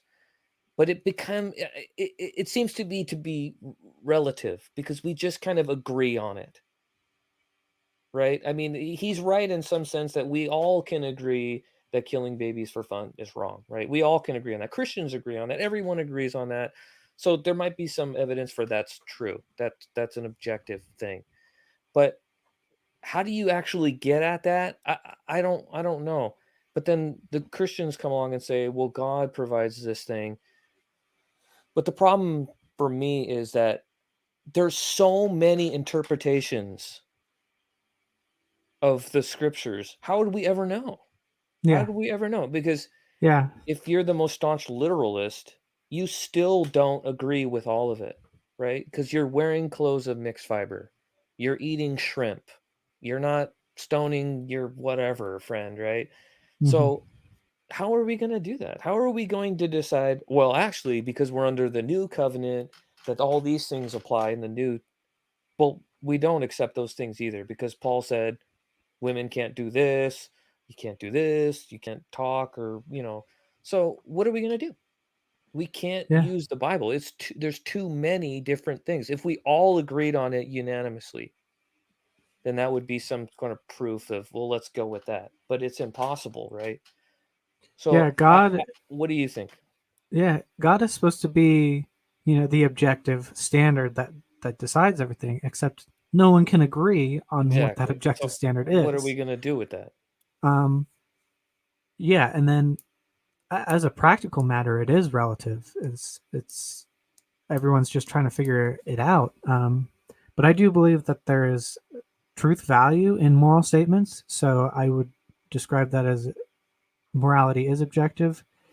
The approach I take is to kind of synthesize a theist and atheist uh, worldviews, and in that it's irrelevant because if God is right about morality, sure, he could serve as an objective measuring stick of some kind, but he's got these criteria by which he's deciding what is right and what is wrong, and how does he identify what is right and what is wrong? Those would Yeah, be you the just run same right into the criteria. Euthyphro dilemma, Yeah, right? yeah, and What are you and going to do? those would be the same criteria that are accessible to us as rational beings. Is it hypocritical to murder a baby or torture a baby for fun? Is there some kind of logical contradiction in that action or in prescribing that action? That's where I start. And from there, I think you can build a system of ethics and a system of criteria by which you can decide what actually is good and what is not good. Because if there is a God, that's what he's doing. He's saying, Mm-hmm. well, this Right. action has these certain effects or certain qualities that makes it good. And Mm-hmm. good is what we're trying to figure out. But Right. the other way is you can figure out what is the common denominator between all these things that are generally accepted as good, or at least the majority of the things that are accepted as good, or what is the common denominator between the things that are accepted as bad, Mm-hmm. and what do we mean by those words, Mm-hmm. and we can figure out what those objective criteria are. And Yeah. so it's to me it's more of a, as with almost everything that I try and talk about, it's more of a process than it is about specifically this is what you should believe. It's more how are we going to figure out what those things are. Right. And um, i- i- going back to kind of what I said, I don't. It's so hard to describe this, but it's like I come. I really like the idea of. Have you ever heard of? Do you remember Julian Smith? I don't believe so. He was a YouTuber for a while, very very popular, and he started this podcast on the YouTube called Spellbound, and he had this guy on called John Zerzan, and he identified himself as like a primitive green anarchist or something. And his thing was, it was so utterly convincing to me that it just changed the way I view everything. And his thing was like, it was very evolutionary. And it was this thing kind of like I'm talking about. Humans evolved in a certain environment that our brains have adapted to. And the thing that we're experiencing now, this modernity, is not that. Mm-hmm. So it's just it seems to be an impossible venture to find a way to live. I think we're doing a good job as a civilization, given all the factors of living together in peace, right? I mean, we've been through the whole slavery thing. We've been through a lot of this crap, and there's still a lot more, right? This world we live in is utterly disgusting and horrible and suffering. Um, but the There's kind of ethics that we've come up with. Sorry, what? there's a word for it. I'm forgetting, but it's like that feeling of trying to catch up to the progress that we made, but our understanding of our progress is always lagging behind where we actually are. There's a Yeah, word for that. I forgot. I wonder what because that's exactly what I'm trying to get at is Yeah. our brains, and Jordan Peterson talks about this. I mean, there's people out there talking about this, that our brains are not evolved for civilization. They're Mm, not. They're evolved for tiny bands of people that live and work together. And when you don't have time to think, well, is it wrong to build an iPhone? That's not, it's not on the radar. But here we are in modernity, where we find ourselves in a place where we're kind of in a pickle, where we have this thing called ethics, but we it's all based around humanity. It's all based around us, and not about mm, around the earth and the other creatures. So as human equality and human, comfort level goes up, the rest of creation's level of happiness goes down, right? It's in mm, inverse proportionality to itself. So just to me, it's like we can come up with these systems of ethics, but looking at it in a bigger picture, we're not there yet, because we're not living sustainably with the earth as creatures anymore. We've decided we're above it and beyond it. And I'm curious to what you think about that, because it's like I just look out in the world and our ethics kind of say, well, just do whatever go ahead and mow down that whole forest, or let's flatten that whole mountain to build marble countertops for everybody. Let's mine this whole area of Africa to get the lithium for batteries. Is this really where our ethical format is taking us? It's not doable, right? mm. And the Christian part of it, the God part of it, is not playing any part of that. It's just going along with it, right? It's saying it's making it worse, right? It's saying, well, actually being gay is wrong. Well, actually all these kind of personal things are wrong, but they're missing the bigger picture again. What about the earth? What about our relationship to the earth? How are we going, what do you think about that? Yeah, I mean, well, the first thing I wanted to comment on, going back a little bit, was like where our brains aren't even evolved for math or these complex things that we're trying to do. Is we're capable of doing that because our brains have evolved for rational thought. But like a calculator is better at math than we are. So that's one reason that the biblical literalism, again, just it doesn't square. If we were created to do these things, we should be better at them, and we shouldn't be fighting with each other so much. We should be coming to the same conclusions for the vast majority of things. But that's what one of the main things I'm interested in with objective morality is what you were saying is we can't just consider just humans. So we have to consider the animals and the earth. And I think a lot of people understand that. Um, but it's hard to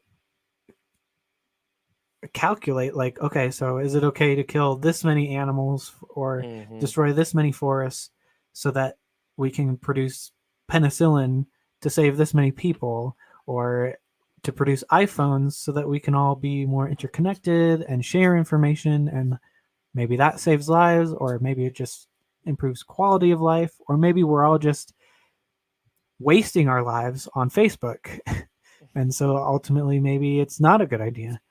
um, and so the way that I model my morality is it has to consider everything in the universe. If it's objective, it can't uh, pick a preference. So like the one of the thought experiments I do is, um, okay, so I think the people who say like well-being of the human race, that has some objective qualities, and you can say, okay, what's good for the human race, that's objectively good, and there's some truth to that, but I think it's kind of missing the point. So the thought experiment I do is, okay, so there's two races that are their survival strategy is diametrically opposed. So you have the humans, and maybe you have like a vampiric race that feeds on humans, and the humans are trying to eliminate the vampires for their survival, and the vampires are trying to enslave humans for their survival. Which one is good? Are they both good? Um, so, I mean, I think the answer to that is, well, the best outcome is coexistence. So, if you can find a peaceful way to donate blood to the vampires, and then they don't have to kill you or enslave you, and then we don't have to kill them. So, and then I can go into detail about why I think coexistence is good, is or good is definable as coexistence. But that's the answer to that. So I think,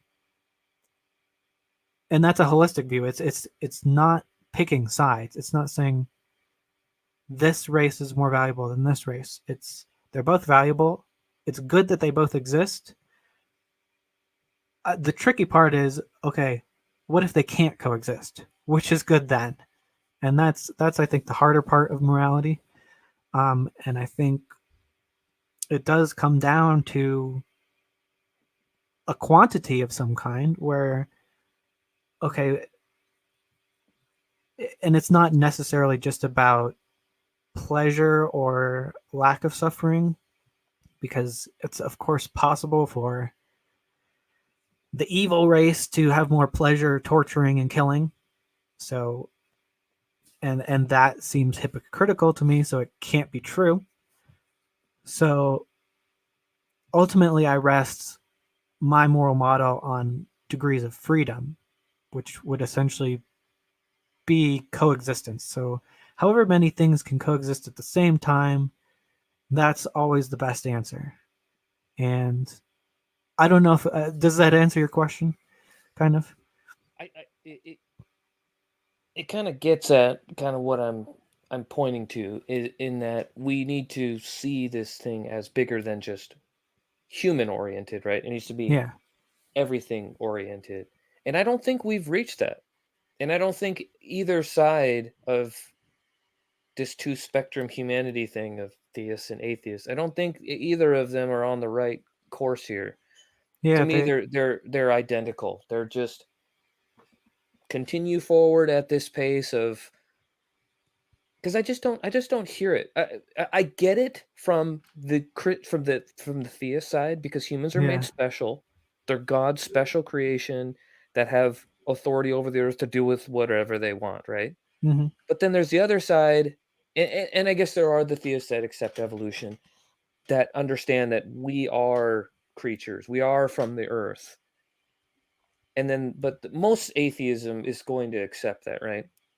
So I Yeah, think we need to integrate that into our idea of of this morality thing, and we're not there. I just don't see how we're going to do this thing called humanity, living on a planet in an ecosystem in a watershed, and do the things we're doing. To me, it's not doable in this yeah. thing called civilization. Well, and And it's, you know what I mean?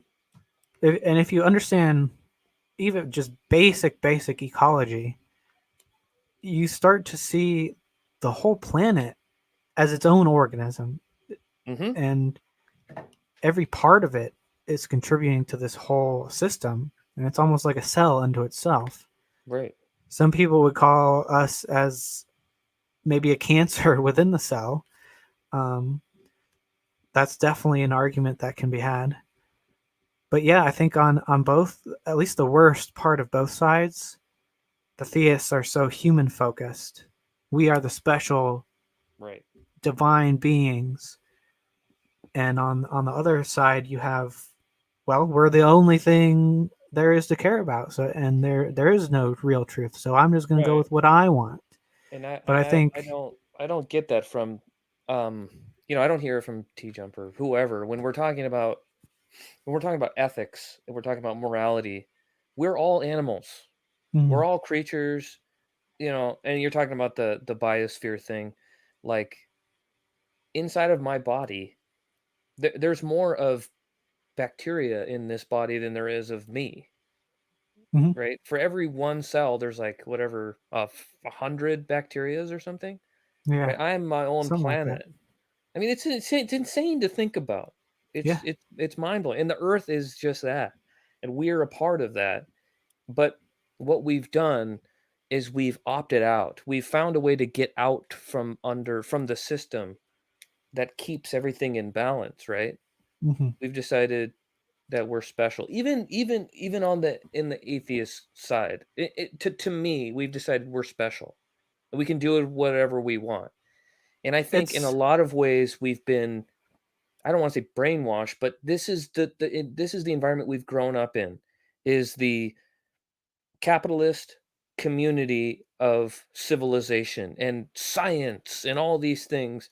But to me, it seems like all of these things, the scientific progression, has just led to more suffering, more inequity between us and the other animals, and between us and Earth, God, Mother Earth, whatever you want to call it. And it's not because the Earth has, and this is what I like want to get at with like Christians, is like when I talk about these things, I say God instead of the Earth. God made us to be in relationship to the Earth. Mhm. God made us to be, we take from the Earth whatever it gives, right? This is the ancient views of natives and hunter gatherer societies. They take what the Earth gives and not anything more, because you can't. You can't. You just literally can't. But we found a way through domestication, through technology, to abuse the system. And this is, and then also, and then not to go back and look at that and say, well, what are we going to do? Where's this going? Where's this all going? And how are we going to do this ethically? I think when we talk about ethics, we got to take many steps back and say, and look at where we are first. We're at a very unique time in the history of humanity where we have all this technology. We have hands, we have language, and we're capable of amazing destruction and amazing art and amazing songs and beauty and wonderful acts of creative salvation in a lot of ways. But it seems like mostly destruction. So what do you think about that in terms of the ethics of civilization?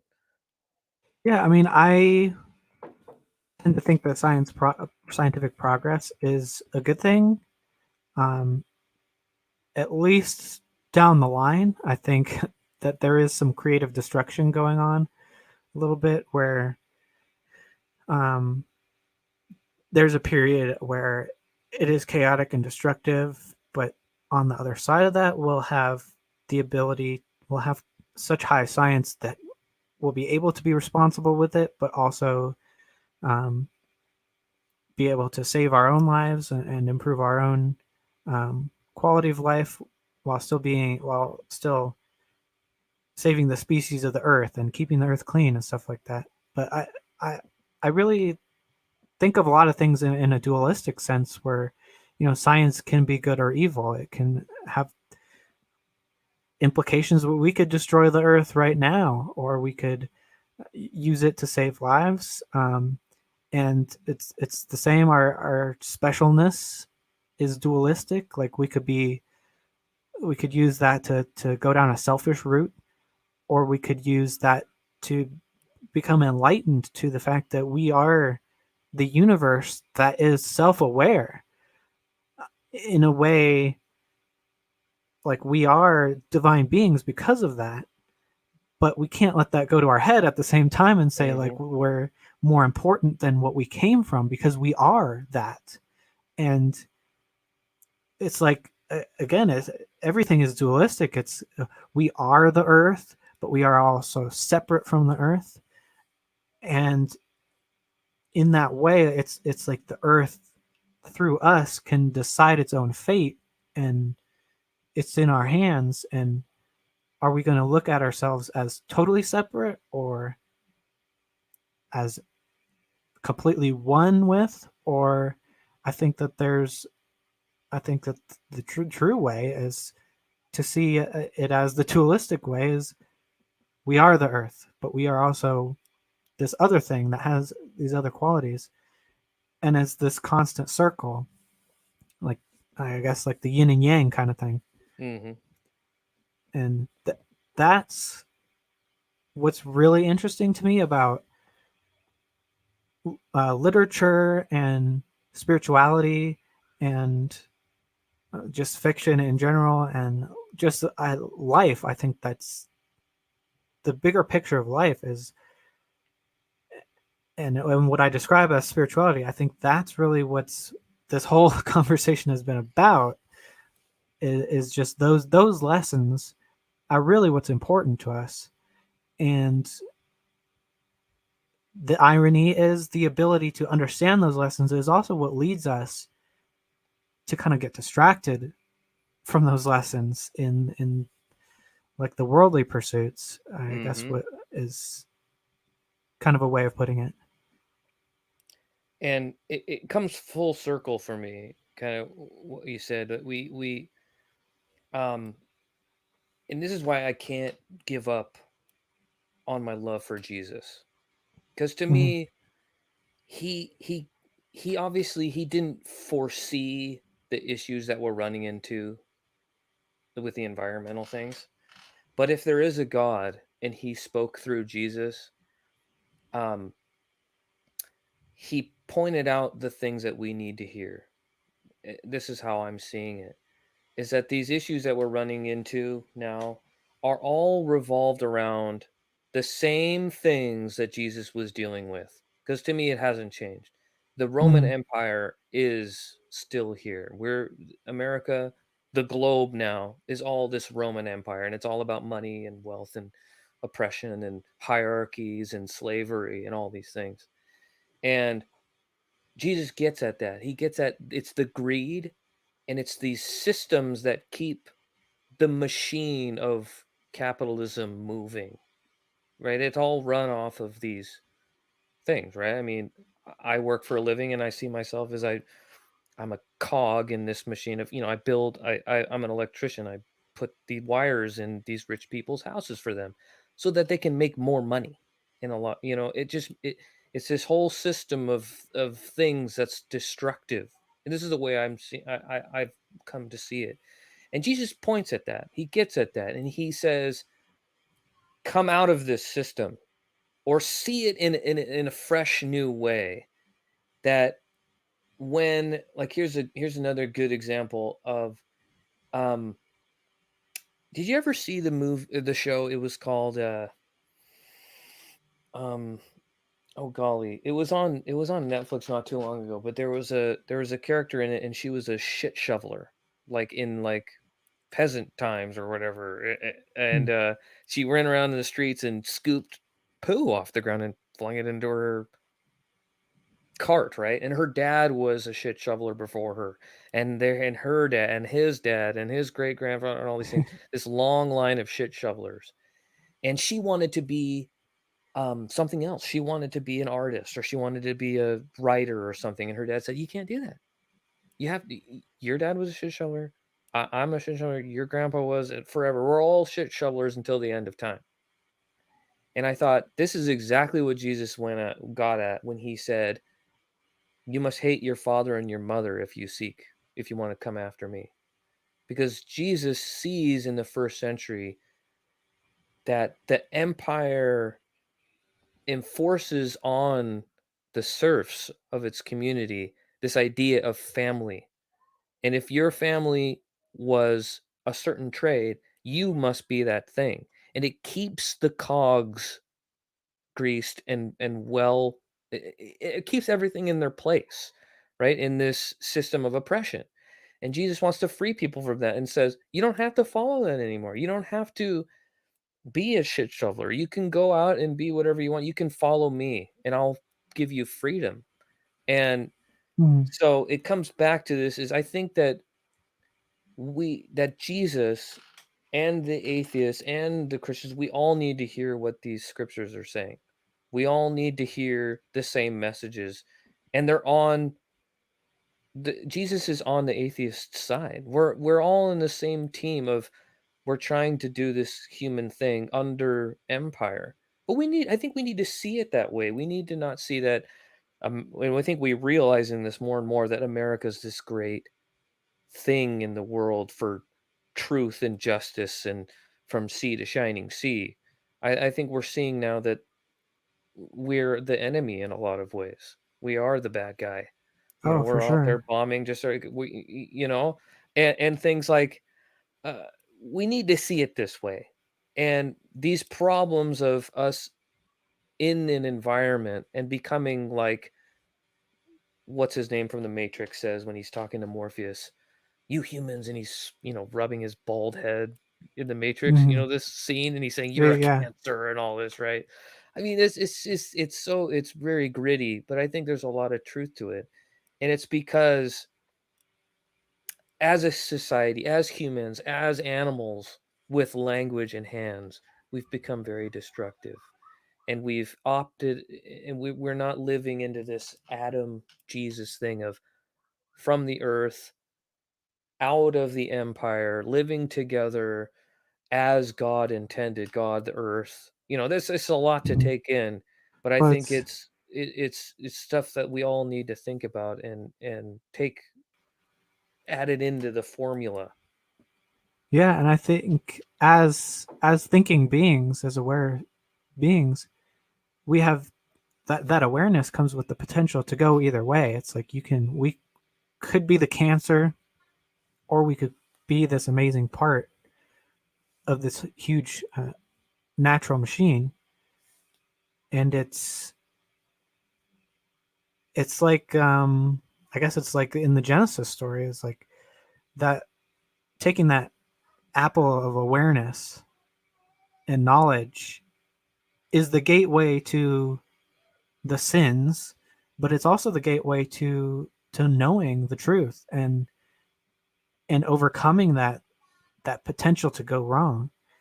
And and I really like what you said about the interpretation of hate your mother and father if you want to follow me. And to me, that puts a new spin on like Jesus is the way, like that that disruption of the entrenched corrupt systems at the empire is it's not believe that Jesus is the Son of God and then you get to heaven, or else believe this or else you go to hell. It's this way of life. It's being able to shrug off the old institutions. That's what will free you. And if you just become a cog in the wheel, that's hell.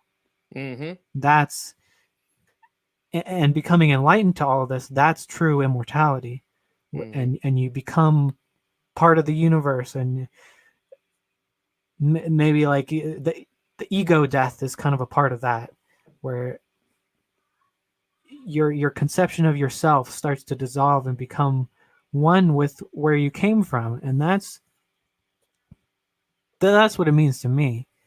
um, and I would say maybe the Bible could use a little bit of updating in terms of putting it in those terms, because it does seem like it's a bit confusing and literal at times. But I do think it's there. It's in it, the lessons are there, and you can definitely interpret it that way. And it's almost completely it I like it. I love the Bible, but I could do without most of it. I mean, because Paul, to me, all of, just like you're saying, it's almost impossible to interpret these things all in the same way. Because people 1,000 years ago, they're reading this stuff and they're getting something completely different out of it. And then 100 years ago, and 100 years from now, we'll read it and we'll understand something completely different, even if it even exists 100 years from now, Mm-hmm. right? But there are people out there that do this for a living, right?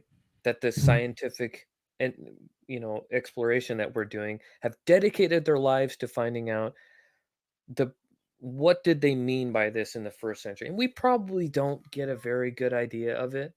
But to me, the most radical possible interpretation has to be the most correct one. If we're going to say that this is a divine book, if it's from God, if it's just about not not stealing bubblegum at the store so you can go to heaven, what is that? We don't need that.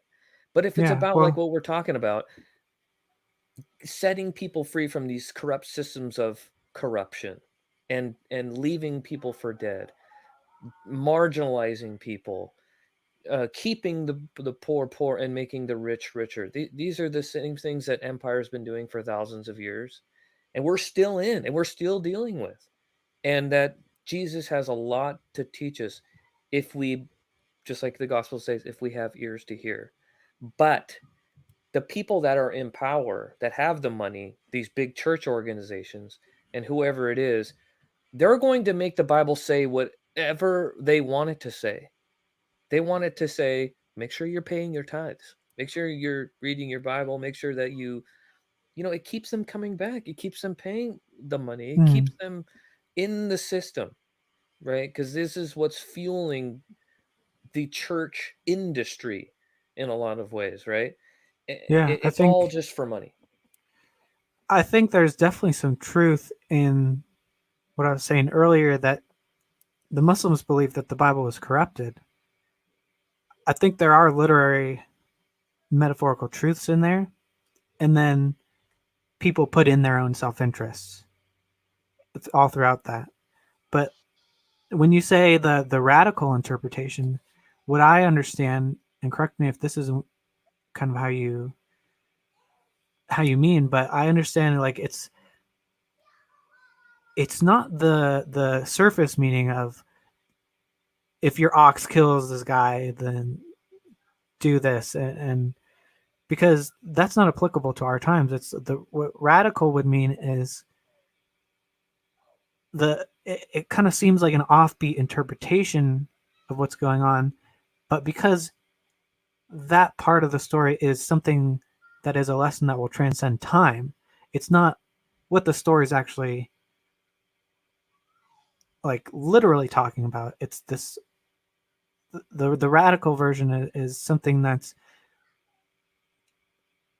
I don't know how to describe it. But just it's so removed from the literal interpretation that it's radical, and by that way it transcends time. So it's the same lesson through the generations, and that's what's important.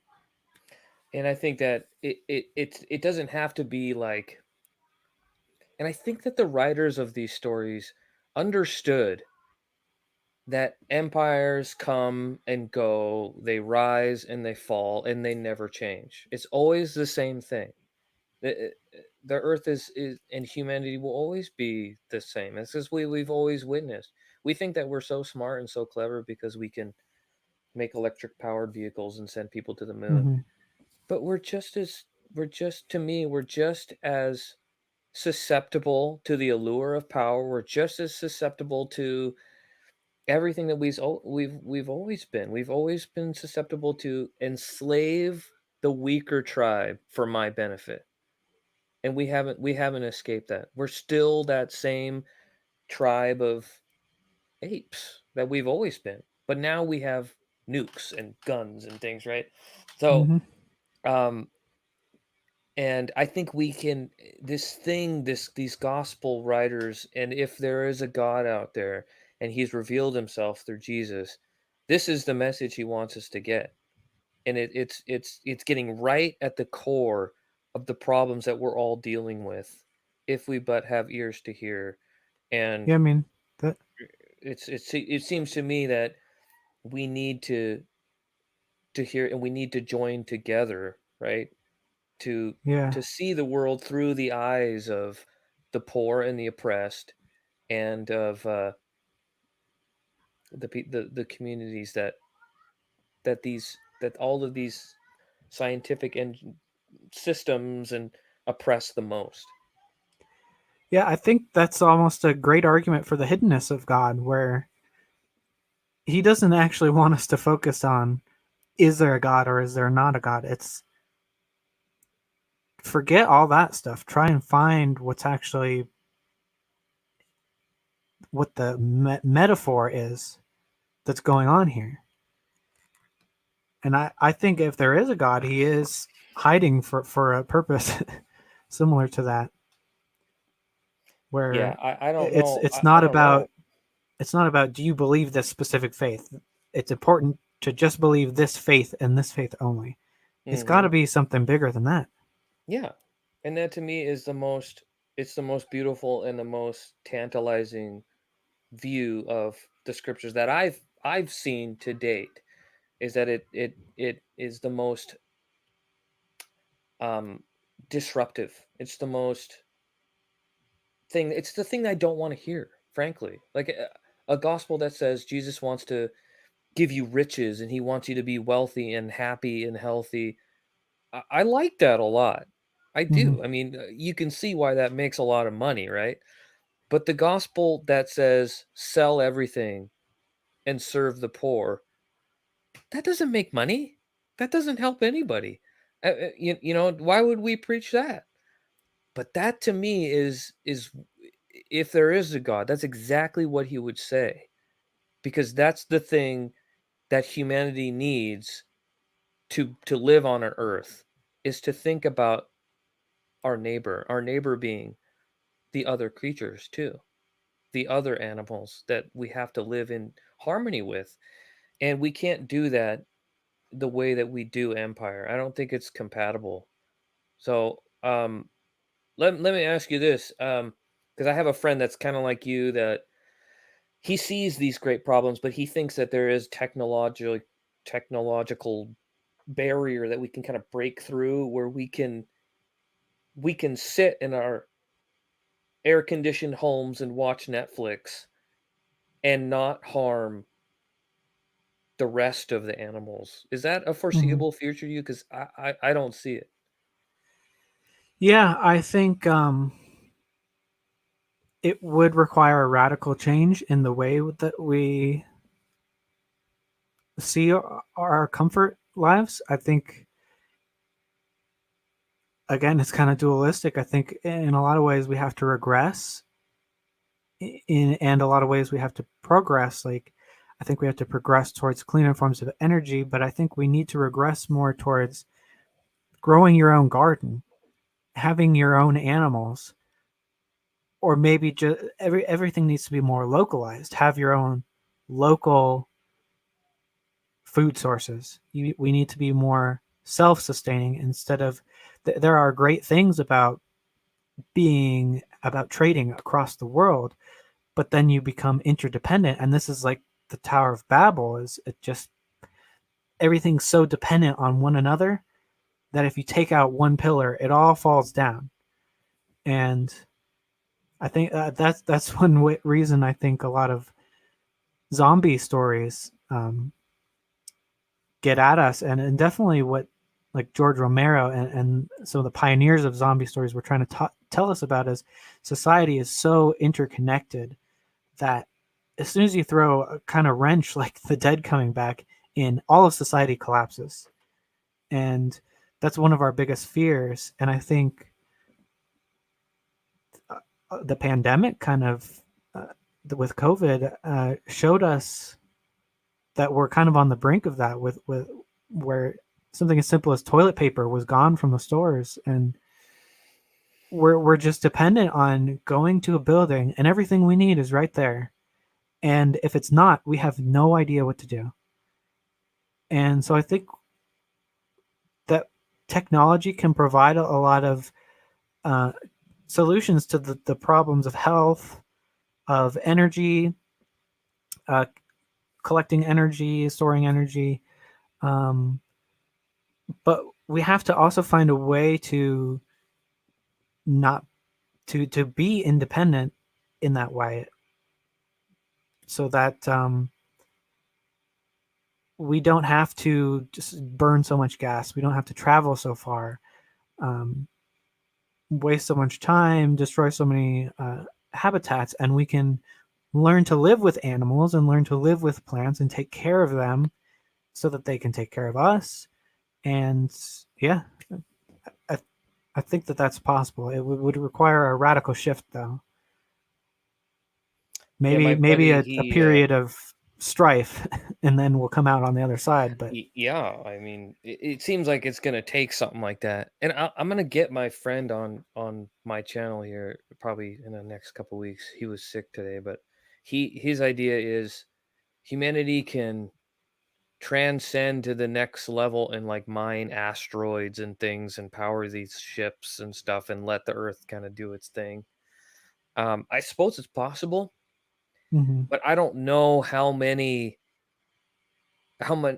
destruction we have to wage on the earth to build these technologies, how many species we have to drive to extinction to create these things. It just seems like it might be, it seem to me unethical. This is kind of what I'm talking about. Like Mhm. in the name of ethics, we want to create new technologies, but at what cost?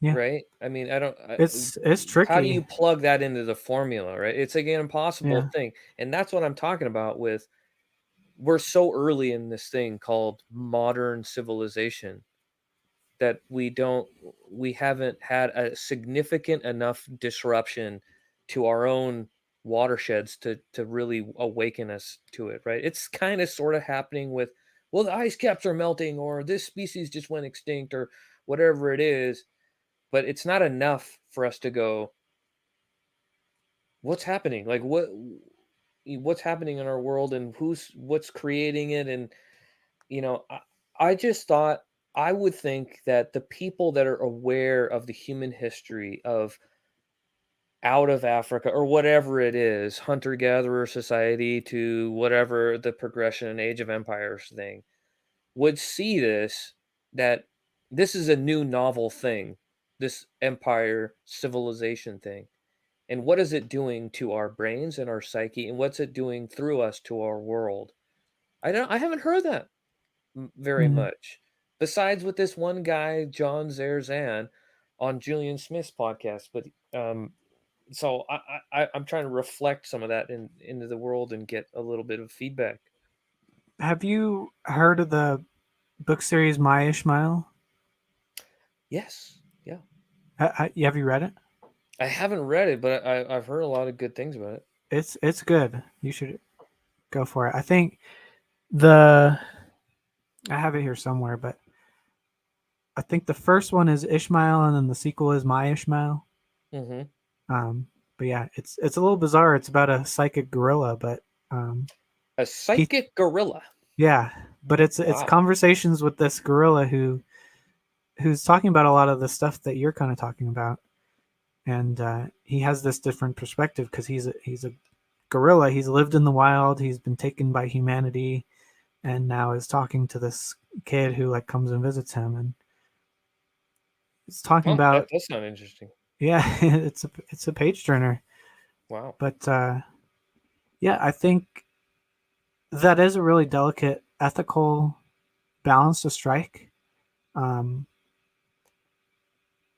and we really need to, if we're going to take that risk, we really need to put a lot of restrictions on ourselves, like protecting endangered species and not over farming and uh, destroying wood. Like a lot of our consumption can be toned down a lot too, where we don't have to use paper plates all the time and throw everything away. We don't have to replace our phones every year. That's really distressing to me. Like my technology, I keep it until it breaks and it's unusable anymore. Hmm. And as small a contribution as that is, but I think that that's just what we should be doing. And I want to point out, um, Russell Brand. You know Russell Brand. Yeah. He has a little thing on this too, that he wants it to be known, and I want it to be known that it's not, my worldview, and to me the Christian worldview is not, it's not like a, it's not punching down, Hmm. right? Because I'm down, right? I'm poor. It's not up to me to save the world. It's not up to you. We are the victims of a society that says, You need a phone. You need this thing to be happy. You need that new streaming service. You need this new thing. And if you don't have it, then you're lesser, right? Hmm. You're kind of Or you get cut dehumanized out. in a way. Yeah, you're cut off from Yeah. society. You're like, and so these are systems of destruction that Hmm. are being enforced on us.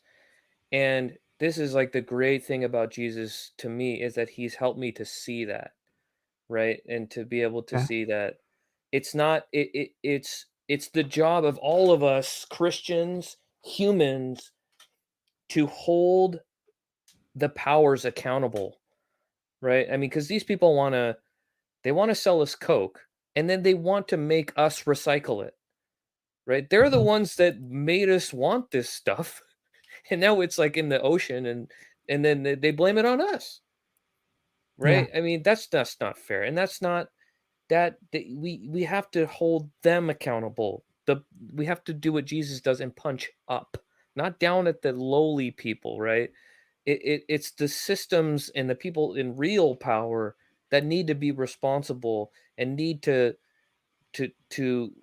it's hard to say because we're the ones feeling it, Yeah. right? Because it Well, couldn't happen without us, but they're making us want this stuff. and in a way, they're as much victims as anyone else. It's just that Yes, yes, they've internalized like the greed and stuff, and they're just successful at it. And yes, they don't know any better, really. right. Some of them are truly malicious, but I think a lot of them are as much victims themselves. And Yeah, and it's like they need to know that this drive for more money, more power, more stuff will not make you happy. yeah, It's destructive and it's not how humans are built. and We're built to be in tribes and to have community and to, do those things. That's what's really going to make you happy. it's this hedonic treadmill where it's like it's an addiction where you just constantly need more, and you achieve this, and now you need to achieve that, and once you've achieved it, you don't know what else to do, so you just keep going and keep going, and and it's just this constant thing, um, where you're never really satisfied. You're always looking for the next score, and it's the same with drugs It's or like a money. drug addiction, right? Yeah, To and the Amazon package. yeah, and I like the Jordan Peterson thing again, where it's like you can't save the world, but you can save yourself. Yes. And if I guess if enough people can figure that out, then change starts to be affected. Right. Mhm.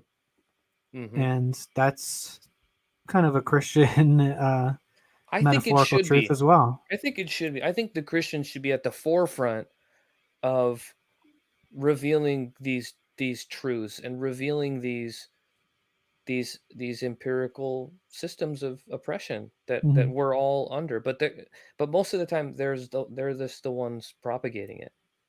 That Well, and in a way, they're preventing their own message from getting out by saying it's not about that message. It's about you need to join the church.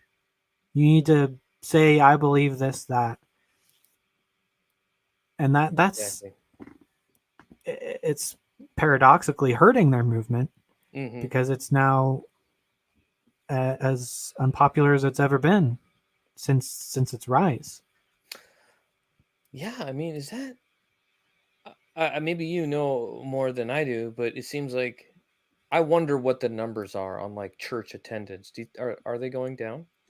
It's down at Well, least I obviously think in COVID they're forty down. percent. Well, yeah, before COVID, I Even think it before was COVID? yeah, Hmm, that's interesting. yeah, I mean, to um, me, it's like these are very, very successful um, capitalist adventures that they're just doing, right? I mean, mhm, it's just a way to make money, right? It's just yeah, you need God, and then make sure to um, pay your tithes, hmm. and it just becomes about that. So it seems like a really good way to make money. I don't know. It's It seems like people would be into that, but maybe people are yeah, and slowly if walking you away. look at it as like systems, it's almost exactly evolution, where it has these survival strategies, and it becomes just about survival. And these systems just perpetuate themselves because they can, because they have these strategies that work. And it works because of the environment that it's in. And if we change the environment, which is ourselves, then these systems can no longer function the way that they used to, and they'll either change or die. And it's exactly evolution. And Mm-hmm. I think that there is a spiritual quality to understanding evolution in that sense.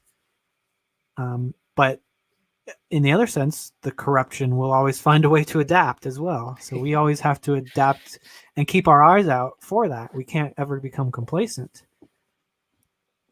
It's So, very easy to it's very easy to fall into that. I mean, as a pastor for many years, I could see the slow path towards like becoming like a Kenneth Copeland. I mean, are you aware of this guy? mm-hmm, Kenneth yeah, Copeland. I mean, it's a slow process to you getting there. I remember like, I get my church visa where you could buy gas for the van and all this stuff. And every once in a while, you'd be like, well, this is kind of a church thing. And it was just like some computer thing that I would use for church things, but mostly for personal. That's the first step to becoming yeah. becoming Kenneth Copeland, right? I mean, these are the little choices that we make that can slowly devolve into this terrible sickness. And then it's almost like possession, ideological possession. Like there is some truth to the idea of demonic possession. It's not an entity that's taking over your mind, but it's the idea that's in your mind is taking over your body, Mm-hmm. and and you become a tool of this system that you're a part of, Mm-hmm. and it acts through you, and it's all, and because it's an idea but it's controlling you, it's almost like the idea itself now is conscious. And Exactly. it is a true conscious manifestation, and in a way it's like a demon. And I think that's so awesome that you said that. I think that's exactly what the gospel writer of Mark was getting at. Exactly. Is that he saw in his world, he might have believed that there was actually demons or whatever, but the way he wrote these stories was that these people were possessed by, like you're saying, ideas. Like this guy, there's a story in Mark of a guy called Legion, and he was in this graveyard and he's hurting himself, and he's constantly having been chained up, and he's breaking out, and nobody can contain this guy. And Jesus confronts this guy and asks the demons what their name, and they said, "My name is our name's Legion," or whatever. And he casts these demons out and sends them into a herd of pigs. And then they go into the water and drown themselves, and the man's set free. And theologians have pointed out that there's so many metaphors to Rome in this, that it's got to be some sort of polemic against Roman military empire, right? Legion, that's just a military unit that the Rome used. The cult of the military worshipped a swine god, a god that was symbolized by a pig. And so it could, I think the way we need to understand it is that this guy, he's become this violent, self-harming, possessed person, and he represents this militant, violent system that's kind of consumed itself, right? Because violence just begets more violence.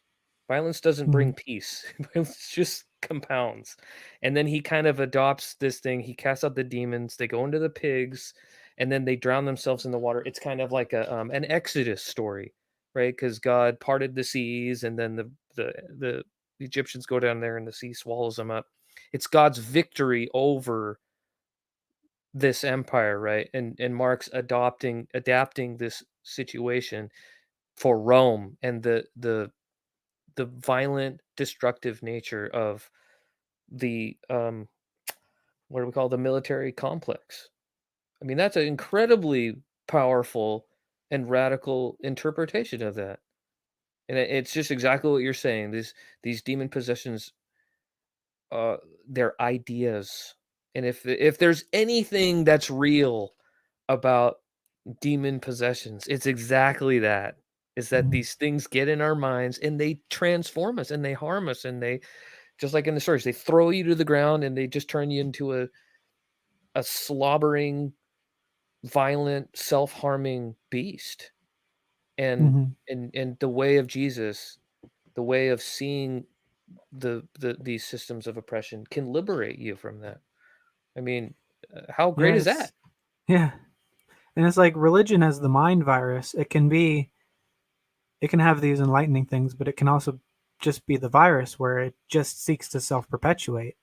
And so, just like ideas or just things like greed itself can become conscious through us because it takes over all of your normal faculties, and you're now more idea than person. And Mm, this greed or whatever, it's using all of your thoughts and all of your creativity and all of your effort just to that end, to its own end. And that's, it just takes you over. And like, it's like addiction, um, or just it's ideological possession. That's what Jordan mhm. Peterson calls it. He's been very Yeah. influential in our discussion tonight. Yeah, and I think he's somebody we got to pay attention to. But it's just Yeah. interesting that all these things kind of came together for me at the same time. Like this idea of like accepting evolutionary theory, reading books about this new way to understand Jesus and the Gospels, and Jordan Peterson all at the same time kind of brought me to, and you too, to these interesting places of understanding being a human on a planet with a mind and consciousness and this crazy world. Yeah. It's a, we don't really know what to make of it. So we're like running around with chickens with our heads cut off. We're all doing our darndest, right? I mean, we Yeah. got to find a way to work together, and um, I'm hoping that I can bring a little bit, as somebody who's a professional Christian for many years, to bring some, to try to unite the two sides on the YouTube debate world. I mean, I'm gonna do my darndest. I'm not, I might be able to convince a few people, but Yeah. it's almost an undoable task. But I feel called to do But it. yeah. Well, but that's kind of the approach that I was talking about of bringing it local, where you don't have to try and change the entire world's minds. You just have to fix yourself, help your friends fix themselves, and if it really works, eventually it can spread. It might not. It might only be in your local area, but at least you're good in your own little Hmm. zone. Hmm. And Hmm. yeah, I think And I think that's what the parables were about, right? It starts like a seed, small, yeah, and it grows slowly.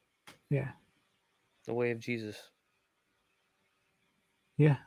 I think one thing I did want to mention um, about kind of the environmental stewardship is like it is a delicate balance, um, and but I think we are making progress in terms of pollution. I think there's a long way to go, but like going through these periods of strife, like I think maybe the flood story is getting to that where we screw up our environment, the flood comes, wipes everything out, and then we have a chance to start over.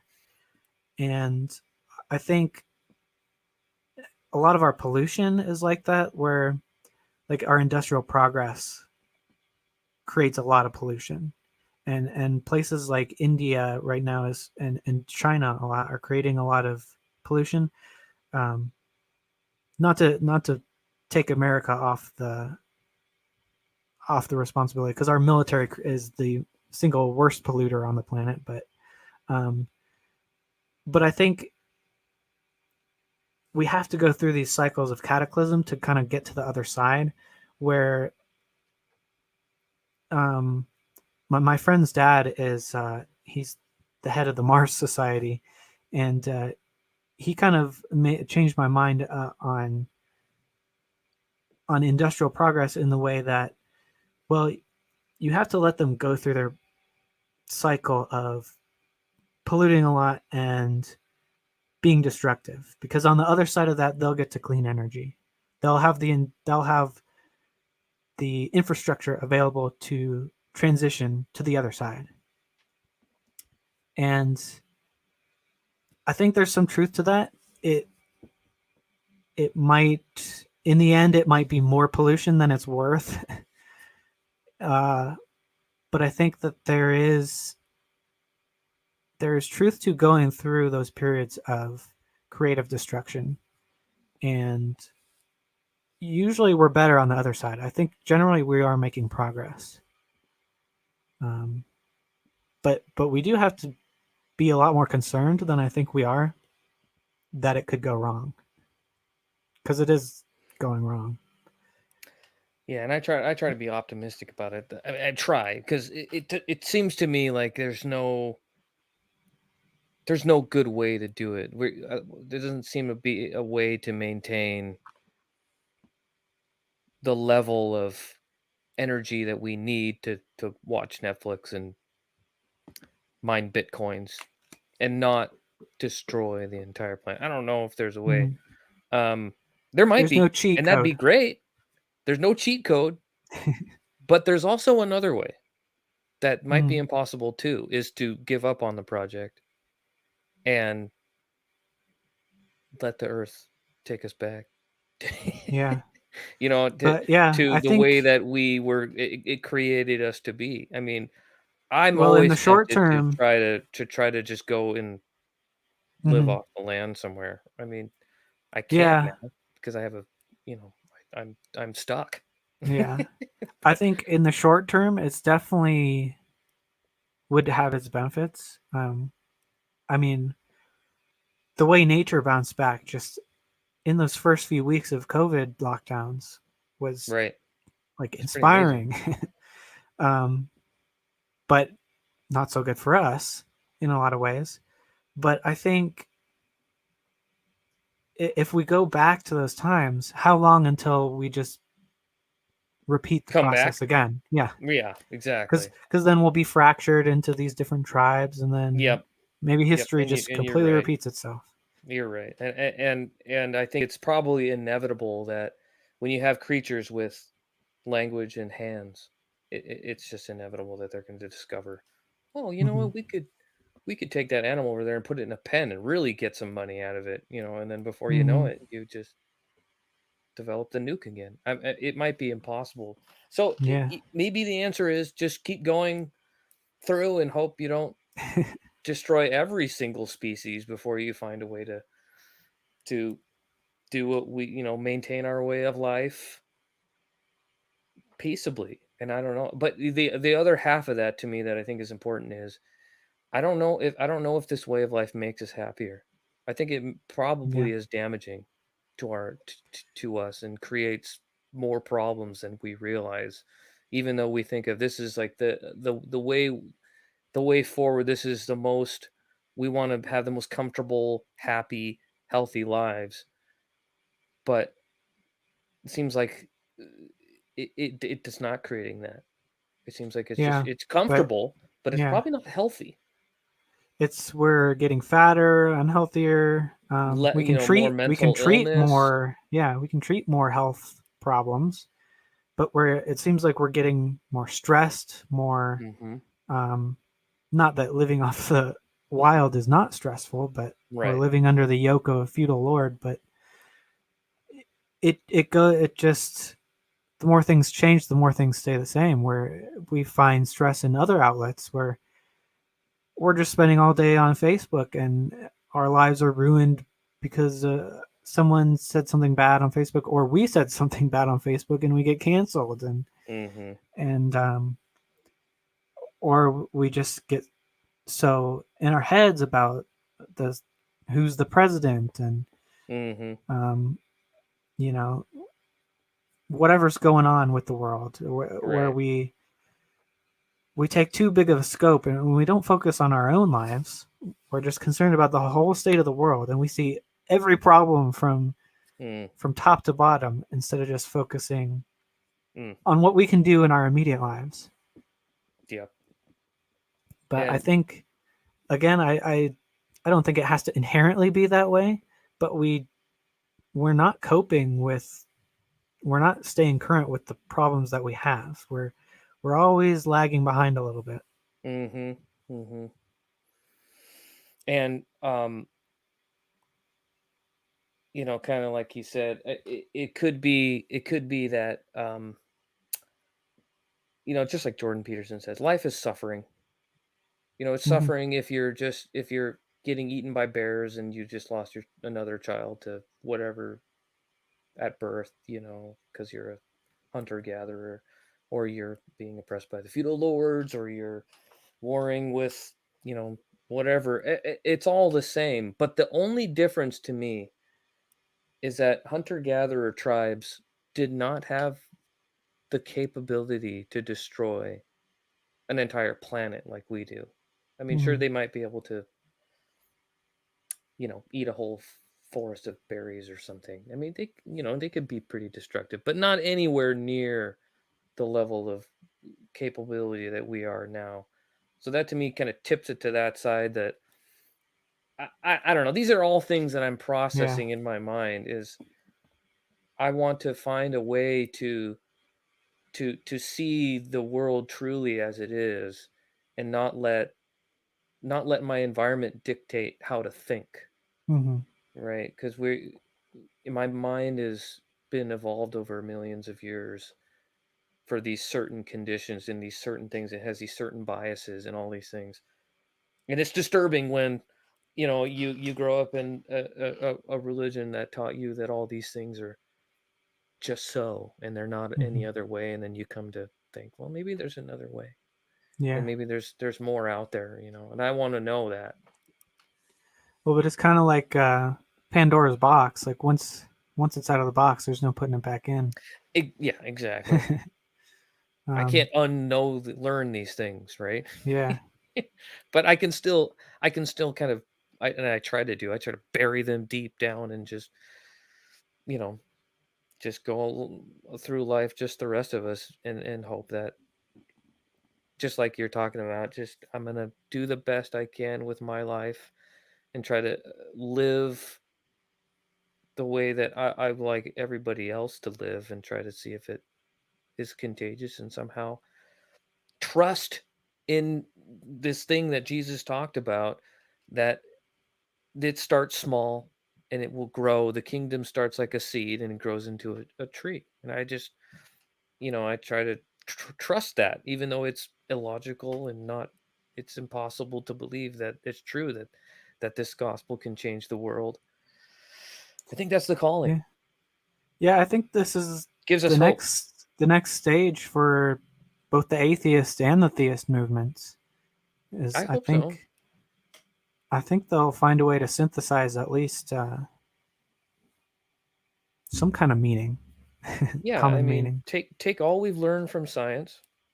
We've learned that we are apes, and that our minds are evolved for a certain thing and have these certain things, and take the religious part of it, somehow figure out how are we going to do this thing. Yeah. The core meaning is compatible with both sides of the debate. So Yeah, I think so. yeah. But it also is like, I've thought about writing like a story about how, like, in the future, when technology, we've destroyed the whole planet and there's a new race of humanity, and they like try to keep the secrets of technology from the new generation, because Mm, that's the path to destruction or yeah. whatever. And so you try to just, like, it's like a M. Night Shyamalan movie or something like that, like, don't go over there, that's the bad place or whatever, because that's where you'll find the silicon chips or something or whatever it is. Or the library. The library.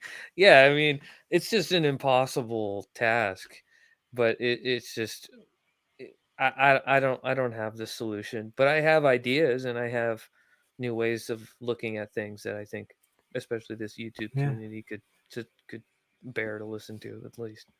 Well, and the twist could be that that's in the past, and Whoa! and And that we're living it now. we found the technology, and now we're back to where we were. Right, right. And it's just this cycle of whatever it is, right? Yeah, That'd be kind of an interesting story. that's like what they. That's kind of like Atlantis. What they think happened to Atlantis. Oh, right. Like because they had like technology that we don't Yeah, know about or whatever. yeah, Right. Yeah. I don't know what to think of any of that. yeah. But you should go for it. You should write it. I'm writing fiction for to express these philosophy, and it's it's got these like things that I think are cool, like science, like robots and monsters and stuff. But it's about expressing the philosophy. Mm-hmm. It's not about those little details, and Mm-hmm. that's what I think about the religious texts as well. It's not about the angels or the specific events. It's about what it's trying to tell you Mm-hmm. about living as a human. Right. That's cool. You're writing that now? Yeah, it's been a long process, but I bet. That'd be yeah, cool. it's a good When's creative that? outlet. When? Oh yeah. When's that due to come out? I don't know, but I'm working Maybe on it. never. Hopefully soon. Oh, that'd be cool. But yeah, I'll put stuff on my channel about it as soon as it's ready. Ready? That's dope. And I mean, I'll figure out what's going on with publishers and stuff. But yeah, Mm-hmm. That's I can amazing because like always self publish. yes, that's true. That some of these guys in the YouTube debate community have gotten to these levels where they're publishing books. Hmm. I mean, T Jump's coming out with this book. I mean, Standing for Truth's got several books. Yeah, That's amazing to me. yeah. I would want to write something like nonfiction. I would want to write something about morality too, just specifically the philosophy that I have about morality. Um, but it would be fairly short, not like a long epic Mm-hmm. that Yeah, I I can't imagine the tome that T Jump's going to come out with. It probably yeah, won't be that long, but yeah. Well, he has I think he's been doing the research for it for a long time, so I think it might be pretty fairly comprehensive for a lot of the stuff he talks about. yeah, I wonder. He's pretty clever. Yeah, because he's got studies and references for like however many scientists believe the mind is completely material, and Mm-hmm. for for everything that he says and Right. talks about. Well, But there's that one study that he always brings up, the Phil Survey's paper, right? yeah, yeah, That's like his Bible. yeah. That's not fair, but I had to track it down. So really, is it hard to yeah, find? no, Oh, it's but it's got a lot of stuff in it. yeah. I don't It's even know anything about it other than what yeah, I've heard from Tom. yeah, yeah. It's just it's a survey, so but But with it's like a philosophical just philosophers, right? yeah, Yeah, it's yeah, probably worth looking into, I guess. But yeah. I've gleaned enough from Tom Jump. I feel like I'm a professional philosopher now. It's hard to understand because it's a lot of concepts that I don't even know. It's just philosophy jargon that I don't even know. But Yeah, 68% especially for a believe layperson. in whatever. Right. I mean, but the one crazy thing to me is that he's the first person that I really got into that was an atheist that explained like objective morality, because when I was in the whole evangelical Christian thing, the only way to have objective morality was with God. Hmm. I mean, it just no explanation given. That was just the way it was, right? It just made sense Yeah, just in your mind. yeah, But it's crazy to hear. Well, if it's based on God's mind, then it's kind of subjective. Yeah. That's a great argument. That really freaked me out. Yeah. And if he is right somehow, then he's got some objective criteria that we can figure out too. Yeah, I mean, So it's he compatible. he could be the first YouTube debate person to win an expensive Swedish prize. Yeah. Yeah, I think he's on to something. I think he's missing a couple of pieces, and maybe one day I'll get to talk to him about it. Yeah, you haven't been on his program yet? Uh-uh. Oh, I've well, talked you to him if in the you comments a couple times, but if you pay him $50, he'll debate you. oh, That's sweet. his policy. Really? Yeah. All right. So Nice. just fork it over, and you'll get your time in the sun. Yeah, so I'll debate him on something that we mostly agree on. Yeah, We'll see how that it comes could out. just be your excuse to just pick his brain about Yeah, stuff, yeah, and whatever it is. I'm sure he'll take it. yeah. I He's also such a like good guy. do you know Stefan Molyneaux? No. He was a YouTube philosopher. Mm-hmm. Um, he got kicked off of YouTube for some reason. I don't know why, but not too popular with certain political groups. But I like him. He's all about peaceful parenting, not hitting your children or anything. But he published this. He calls it universally preferable behavior, which is his attempt at a rational proof for morality. Hmm. And I think he's almost got it. And I kind of steal a little bit from that. I call it universally applicable behavior because I don't like the term preferable Hmm. because I think that's subjective. But his I think best point is kind of, and this is also comes from this thing called argumentation ethics, where if you if you're arguing that morality doesn't exist and ethics aren't real, then you're arguing for an ethic that's against ethics. So it's a self contradictory position. So every time Hmm. you argue against morality, you're actually proving morality is real. Because you're saying you shouldn't have morality. Well, isn't that immoral? And Right. so, yeah, That almost sounds like a precept thing, though. it's, well, It's like a almost, but precept it's more talking like, point. yeah, but it's more like finding contradictions. Mm-hmm. But yeah, I think the point doesn't stand on its own because it is kind of in a vacuum. It's just it's just a contradiction in and of itself. It doesn't really say anything about what does exist.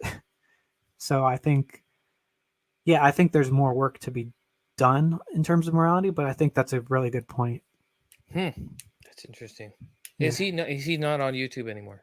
He's banned permanently. No, but I think his show is called Free Thought Radio or something.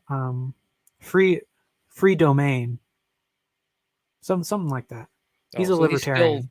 he's still going to, Yeah. he's still on there somewhere. Yeah. But he doesn't make like the modern day debate circuit anymore. No. So No. his website's freedomainradio.com. Hmm. And he's like one of the number one like internet philosophers out there. Hmm. But yeah, Interesting. I've never controversial, even heard of but him. But when was he really? What was he ever? When was his heyday on YouTube? just a few years ago, I think he got kicked off like within the last year or two. Hmm. I must have just missed it. Yeah. But Well, thanks for having me on, Snake. I really yeah. appreciate it. I gotta get out of here. Yeah, this was a great conversation. It was And amazing. I'm so glad that you let me on. yeah, we'll have to do it again and For sure. I'll be watching your channel, Yeah. seeing what goes Well, I'll on have you there. on my channel at some point Yeah. once I figure out all the technology.